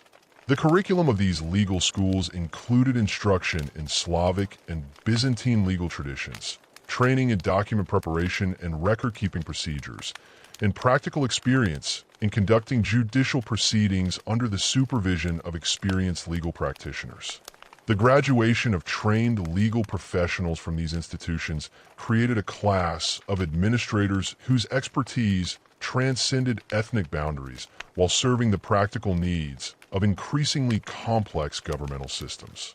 The social impact of the Arskaya Pravda extended beyond its immediate legal applications to encompass fundamental changes in the relationships between different ethnic and social groups within Rus society. As the code's provisions created new categories of legal status that gradually replaced the tribal and clan-based identities that had previously determined individual rights and obligations. The legal recognition of social hierarchies based on wealth and occupation rather than ethnic origin facilitated the integration of diverse populations into unified social structures, while providing mechanisms for social mobility that rewarded economic success and professional competence. Archaeological evidence from urban centers governed by Pravda regulations shows the development of mixed neighborhoods where Slavic, Scandinavian, and other ethnic groups lived in proximity while participating in common economic and social activities. The fragmentation of centralized Varangian authority during the later 11th century resulted from the combination of succession disputes, regional economic interests, and the practical impossibility of maintaining effective control over territories that stretch from the Baltic to the Black Sea using the communication and transportation technologies available to medieval rulers. The death of Yaroslav the Wise in 1054 initiated a period of territorial division among his sons that reflected both Scandinavian inheritance traditions and the practical requirements of governing diverse regions with different economic bases and political traditions. The assignment of specific cities and territories to individual princes created autonomous political units that maintained nominal allegiance to Kiev while developing independent relationships with their local populations and neighboring powers. The principle of lateral succession established by Yaroslav's testament attempted to prevent the type of fratricidal warfare that had characterized earlier succession crises by creating systematic procedures for the rotation of princely authority among eligible family members. But the practical implementation of these arrangements proved impossible to maintain as the Rurikid dynasty expanded and territorial holdings became increasingly complex. The system required princes to move between different cities as their seniority within the family hierarchy changed, creating administrative discontinuity and preventing the development of stable relationships between rulers and their subjects. Archaeological evidence from princely residences during this period shows the construction of temporary administrative facilities rather than permanent palace complexes, reflecting the mobile character of political authority under the lateral succession system. The economic factors that contributed to political fragmentation included the development of regional commercial networks that reduced dependence on the traditional north-south trade routes that had originally justified centralized control from Kiev as local markets, and specialized production centers created economic relationships that transcended traditional political boundaries. The growth of Novgorod as an independent commercial power demonstrated the potential for regional autonomy based on economic specialization. While the emergence of Galicia Volhynia as a major political center reflected the wealth generated by agricultural production and trade with Western European markets. Archaeological evidence from these emerging regional centers shows substantial investment in fortifications, administrative buildings, and commercial facilities that supported independent political development. The military implications of political fragmentation became apparent during the increasing frequency of interprincely conflicts that characterized the late 11th and early 12th centuries as competing branches of the Rurikid dynasty sought to expand their territorial holdings, while defending against rivals who possessed equivalent claims to political legitimacy. These conflicts differed fundamentally from the earlier wars of conquest that had established Varangian dominance, involving instead complex disputes over inheritance rights, commercial privileges, and territorial boundaries that reflected the mature political relationships that had evolved within Rus society. The military techniques employed in these conflicts emphasized siege warfare and defensive operations rather than the mobile campaigns that had characterized earlier Varangian military activities, reflecting the settled character of the populations and territories involved in these disputes. The recruitment practices employed by competing princes during these conflicts demonstrated the fundamental transformation that had occurred in the military foundations of Rus's political power as traditional Varangian warrior bands were replaced by military forces that combined professional soldiers, local militia units, and foreign mercenaries recruited from diverse sources throughout Eastern Europe. The decline in Scandinavian military recruitment forced princes to develop alternative sources of military manpower, including Turkic nomads from the southern steppes, Western European knights seeking profitable service, and Slavic warriors whose local knowledge and cultural connections provided advantages in regional conflicts. Archaeological evidence from military sites during this period shows the adoption of diverse weapons and equipment that reflected the multicultural composition of princely armies. The fortification systems developed during the period of political fragmentation represented significant advances in military engineering that reflected both the changing character of warfare and the increased resources available to regional political centers for defensive construction projects. The massive earthwork fortifications constructed around major cities during the late 11th century incorporated design principles derived from Byzantine and Western European military architecture, while adapting these techniques to local topographical conditions and available construction materials.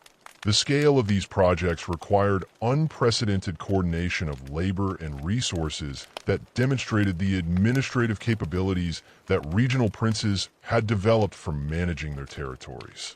While the sophistication of the defensive works indicated access to advanced military engineering knowledge, the diplomatic relationships that developed between competing RS principalities during this period of fragmentation created complex networks of alliances and rivalries that often transcended ethnic and cultural boundaries, as princes sought to maximize their political advantages through strategic marriages, commercial agreements, and military partnerships that balanced regional interests against broader considerations of dynastic legitimacy and territorial security. The marriage alliances contracted between Rurkid princes and foreign rulers, including Hungarian kings, Polish dukes, and Byzantine imperial families, demonstrated the international recognition that Rus political entities had achieved while creating diplomatic obligations that influenced domestic political decisions. Archaeological evidence from diplomatic sites includes specialized facilities for conducting negotiations and ceremonial buildings designed for hosting foreign dignitaries according to appropriate protocols. The cultural implications of political fragmentation included the development of regional variations in artistic traditions, architectural styles, and religious practices that reflected the diverse influences and local preferences that characterized different areas of the former unified state. The construction of distinctive church buildings in different principalities demonstrated the adaptation of Byzantine architectural principles to local aesthetic preferences and available construction techniques. While the development of regional schools of manuscript illumination and metal working reflected the patronage of competing princes who sought to demonstrate their cultural sophistication and political legitimacy. Archaeological evidence from cultural sites shows the emergence of hybrid artistic styles that combined elements from multiple traditions while expressing distinctly local cultural identities. The Mongol invasions that began in 1237 encountered a politically fragmented Rus that proved incapable of coordinating effective resistance against the systematic military campaigns that Bada Khan directed against the major political centers of Eastern Europe. The Mongol military system, based on a highly mobile cavalry forces supported by sophisticated siege equipment and intelligence networks, possessed decisive advantages over the defensive strategies that had evolved during the period of interprincely conflicts. The speed and coordination of Mongol operations prevented effective cooperation between Rus principalities while exploiting the political divisions that had weakened the overall military capacity of the region. Archaeological evidence from sites destroyed during the Mongol campaigns shows the devastating effectiveness of siege techniques that combined traditional nomadic mobility with advanced military technologies acquired through previous conquests in China and Central Asia. The siege of Ryazan in December 1237 demonstrated the Mongol military capabilities that would prove decisive throughout their conquest of Rus territories as Bada Khan's forces systematically reduced the city's fortifications through coordinated attacks that overwhelmed the defenders despite their determined resistance. The destruction of Ryazan's population and the systematic demolition of its fortifications served both strategic and psychological purposes, eliminating a potential base for future resistance, while demonstrating to other RS cities the futility of opposing Mongol demands for submission. Contemporary accounts describe the methodical efficiency with which Mongol forces conducted siege operations, employing specialized equipment and tactical procedures that reflected decades of experience in reducing fortified positions throughout their expanding empire.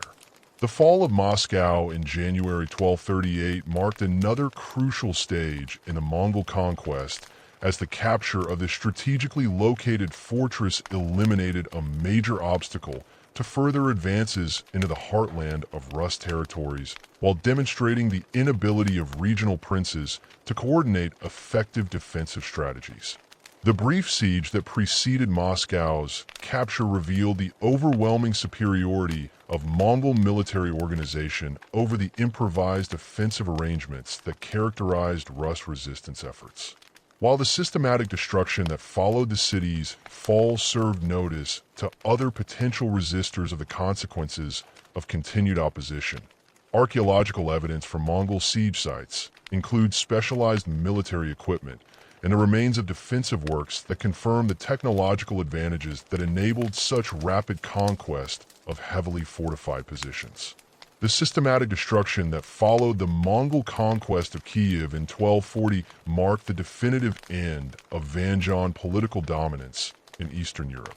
Yet the cultural and institutional foundations established during 4 centuries of Scandinavian rule continued to shape the development of Russian, Ukrainian, and Belarusian societies long after the last Rurikid princes had submitted to Mongol authority. The survival of distinctly Rus cultural traditions throughout the period of Mongol domination demonstrated the deep roots that Varangian innovations had established within the social fabric of Eastern European populations. While the eventual emergence of new political entities claiming descent from the medieval Rus state reflected the enduring appeal of the governmental institutions and cultural identities that had evolved during the Varangian period.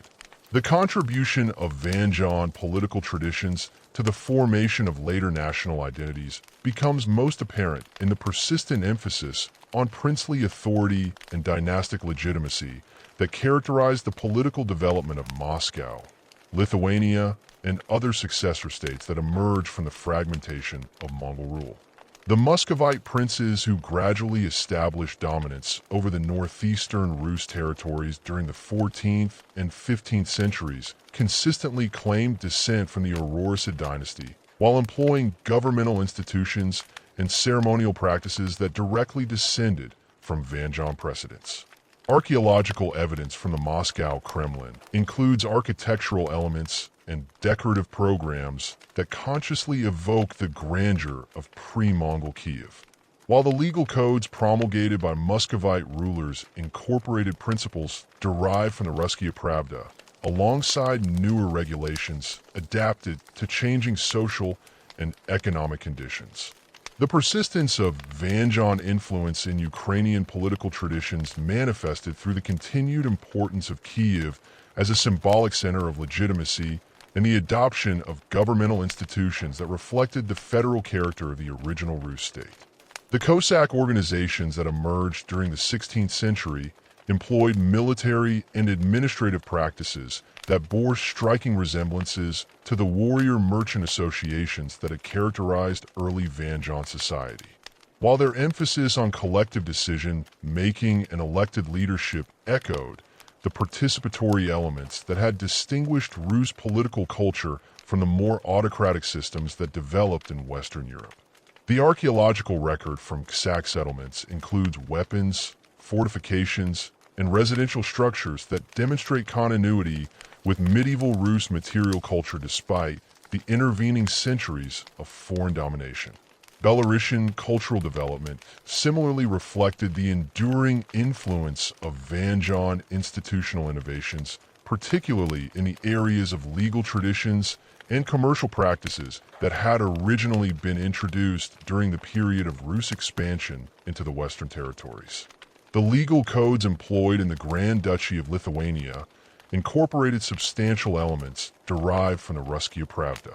While the commercial privileges granted to merchants in Belarusian cities reflected the trading practices that had been established during the height of Varangian commercial activity. Archaeological investigations of medieval Belarusian sites have revealed material culture assemblages that demonstrate direct continuity with the hybrid Scandinavian Slavic traditions that had characterized the western regions of the Rus state. The archaeological discoveries that have revolutionized scholarly understanding of Varangian material culture began with the systematic excavations conducted at Staya Loga during the mid-9th century, which revealed the sophisticated character of early Scandinavian settlements in Eastern Europe while demonstrating the extensive commercial networks that connected these northern outposts to markets throughout the medieval world.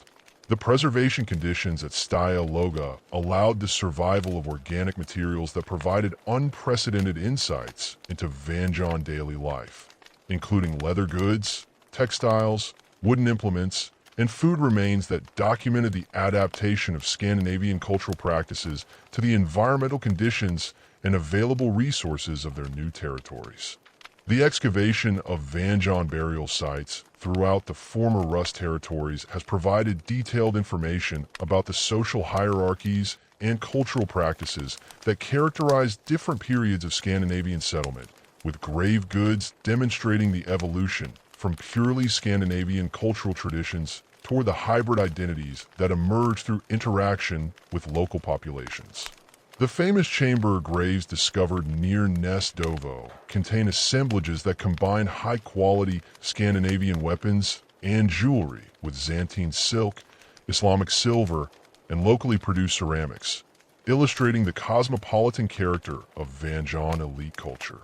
The standardization of certain grave good categories across widely separated sites indicates the maintenance of cultural connections throughout the Varangian territories. While regional variations in burial practices demonstrate the adaptation of Scandinavian traditions to local preferences and available materials. Recent archaeological investigations employing advanced scientific techniques have revealed previously unknown aspects of Varangian commercial activities and technological capabilities, including evidence for sophisticated metalwork operations that produced both utilitarian items and luxury goods for export to distant markets. The analysis of slag deposits and workshop remains from major Varangian centers has documented the production of high-quality steel using techniques that combine Scandinavian knowledge with innovations adapted from Byzantine and Islamic sources. The discovery of standardized weights and measures conforming to multiple international systems demonstrates the commercial sophistication that enabled Varangian merchants to operate effectively in diverse cultural and economic environments. The investigation of Varangian fortification systems has revealed the military engineering capabilities that enabled relatively small numbers of Scandinavian warriors to establish and maintain control over vast territories populated by potentially hostile groups. The defensive works at sites like Rurikovo Grodisha incorporate design principles derived from contemporary European military architecture, while adapting these techniques to local topographical conditions and available construction materials. The evolution of fortification designs over time reflects both the changing nature of military threats and the increasing resources available to Varangian rulers as their territories expanded and commercial activities prospered. Underwater archaeology in the Baltic and Black Sea regions has provided evidence for the sophisticated shipbuilding technologies that enabled Varangian expansion along the river systems of Eastern Europe, with vessel remains demonstrating the modifications necessary for navigating the diverse water conditions encountered during long-distance trading expeditions. The discovery of ship burials containing vessels specifically designed for river navigation has confirmed the importance of maritime technology for Varangian success, while revealing the ceremonial significance that these societies attach to their seafaring traditions. The analysis of wood samples from these vessels has provided information about forest management practices and timber trade networks that supported the construction and maintenance of large fleets. The role of Varangians in connecting northern Europe to Byzantium, the Islamic world, and Central Asia becomes most apparent through the analysis of trade goods and monetary systems that link these diverse regions within integrated commercial networks spanning thousands of miles. The silver analysis conducted on coins found in Scandinavian hoards has revealed the complex pathways through which Islamic dirhams reach northern European markets, while the study of glass beads and other manufactured goods has documented the technological exchange that occurred along these trade routes. The Varangian commercial system created unprecedented opportunities for cultural interaction between societies that had previously maintained minimal contact, facilitating the transmission of artistic styles, technological innovations, and religious concepts across vast geographical distances. The monetary systems that developed within Varangian territories reflected the international character of their commercial activities, while adapting to the practical requirements of conducting business across diverse cultural and political boundaries. The adoption of weight-based silver systems that could accommodate coins from multiple sources enabled Varangian merchants to operate effectively in markets that employed different currencies and measurement standards. Archaeological evidence for the cutting and testing of silver coins demonstrates the sophisticated evaluation techniques that ensured the reliability of commercial transactions despite the diversity of monetary systems involved in long-distance trade. The transmission of technological innovations along Varangian trade routes included not only the obvious categories of weapons and luxury goods, but also agricultural techniques, craft production methods, and architectural principles that enhanced the economic capabilities of societies throughout the network. The introduction of improved plowing techniques and crop varieties increased agricultural productivity in regions that had previously supported only subsistence farming, while the dissemination of metalwork knowledge enabled local populations to produce higher quality tools and weapons. The archaeological record documents the gradual spread of these innovations across the territories connected by Varangian commercial activities, demonstrating the transformative impact of sustained cultural contact. The religious and intellectual exchanges facilitated by Varangian commercial networks contributed to the development of more sophisticated cultural institutions throughout Northern and Eastern Europe. As the interaction between different traditions stimulated innovations in art, literature, and religious practice, the transmission of Byzantine religious concepts and artistic styles through Varangian territories influenced the development of distinctive regional traditions that combined elements from multiple sources while expressing local cultural values and aesthetic preferences. The archaeological evidence for the construction of hybrid religious buildings and the production of syncretic artistic works demonstrates the creative potential that emerged from sustained cultural interaction.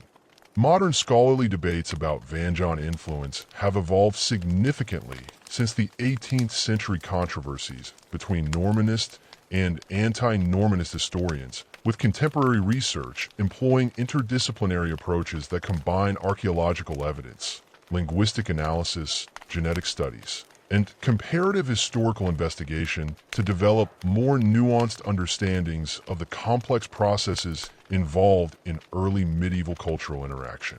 The application of DNA analysis to human remains from Varangian period sites has provided direct evidence for the demographic composition of early Rus society while confirming the presence of Scandinavian populations alongside indigenous groups. These studies have revealed the gradual genetic mixing that occurred over several generations, supporting historical accounts of intermarriage and cultural integration, while documenting the biological foundations of the hybrid societies that emerged from a Varangian expansion. Linguistic research has contributed to scholarly understanding of Varangian influence through detailed analysis of the loanwords and structural changes that occurred in Slavic languages during the period of Scandinavian political dominance. The identification of Old Norse administrative and military terminology within early Slavic legal documents provides evidence for the institutional innovations that Varangian rulers introduced. While the analysis of place names throughout the former Rus territories documents the geographical extent of Scandinavian settlement and influence, the survival of Scandinavian linguistic elements in modern Russian, Ukrainian, and Belarusian languages demonstrates the deep cultural impact of the Varangian period. Despite the subsequent centuries of political and social change, the comparative study of medieval European political development has placed Varangian achievements within broader contexts that highlight both their unique characteristics and their similarities to contemporary developments in other regions. The Varangian creation of territorial states, through the integration of diverse ethnic groups under unified political authority, paralleled similar processes occurring in Western Europe. While their emphasis on commercial activities and urban development anticipated the economic transformations that would characterize the later medieval period, the institutional innovations developed within Varangian territories, particularly in the areas of legal codification and administrative organization, influenced political development throughout Eastern Europe while providing models for governmental practices that would persist for centuries.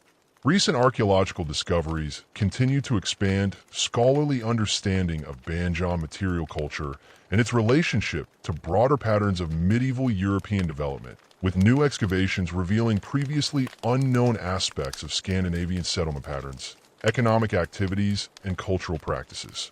The investigation of rural settlements has provided insights into the agricultural foundations that supported Varangian urban centers, while the analysis of craft production sites has documented the technological capabilities that enabled the manufacture of goods for both local consumption and long-distance trade.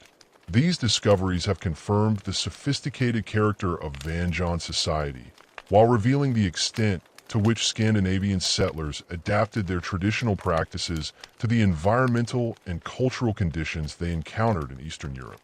The ongoing significance of Varangian historical legacy extends beyond academic historical research to encompass contemporary political and cultural debates about national identity, historical continuity, and the relationships between different ethnic and cultural groups within modern Eastern European societies. The Rurikid dynasty's role as the founding political institution of the medieval Rus state continues to influence discussions about the historical foundations of Russian, Ukrainian, and Belarusian national identities. While archaeological evidence for Varangian cultural achievements provides material for contemporary cultural expressions that seek to connect modern populations with their medieval ancestors, the preservation and interpretation of Varangian archaeological sites has become an important aspect of cultural heritage management in the regions that were formerly part of the Rus state, with museums and historical parks providing public access to the material remains of this crucial period in Eastern European development. The reconstruction of Varangian settlements and the display of archaeological artifacts enable contemporary audiences to appreciate the sophistication of medieval Scandinavian culture, while understanding the complex processes of cultural interaction that shaped the development of modern Eastern European societies. The scholarly consensus that has emerged from decades of interdisciplinary research recognizes the Varangian period as a crucial formative stage in Eastern European development, during which the interaction between Scandinavian, Slavic, and other cultural traditions created the institutional foundations and cultural identities that would influence the region's subsequent historical trajectory. The Varangian achievements in creating stable political institutions capable of governing diverse populations across vast territories established precedents for state building that would be emulated by later rulers, while their commercial innovations created economic networks that connected Eastern Europe to the broader medieval world system. The transformation of Varangian warrior merchants into the founders of lasting political dynasties and cultural traditions represents one of medieval Europe's most remarkable examples of successful cultural adaptation and institutional innovation. Their legacy survived the political catastrophes that destroyed their immediate governmental structures, persisting through centuries of foreign domination to influence the eventual emergence of modern Eastern European nations. The Varangian contribution to world history extends beyond their immediate political and military achievements to encompass their role in facilitating the cultural exchanges that enriched medieval European civilization, while establishing the foundations for the distinctive political and cultural traditions that continue to characterize the societies they helped create.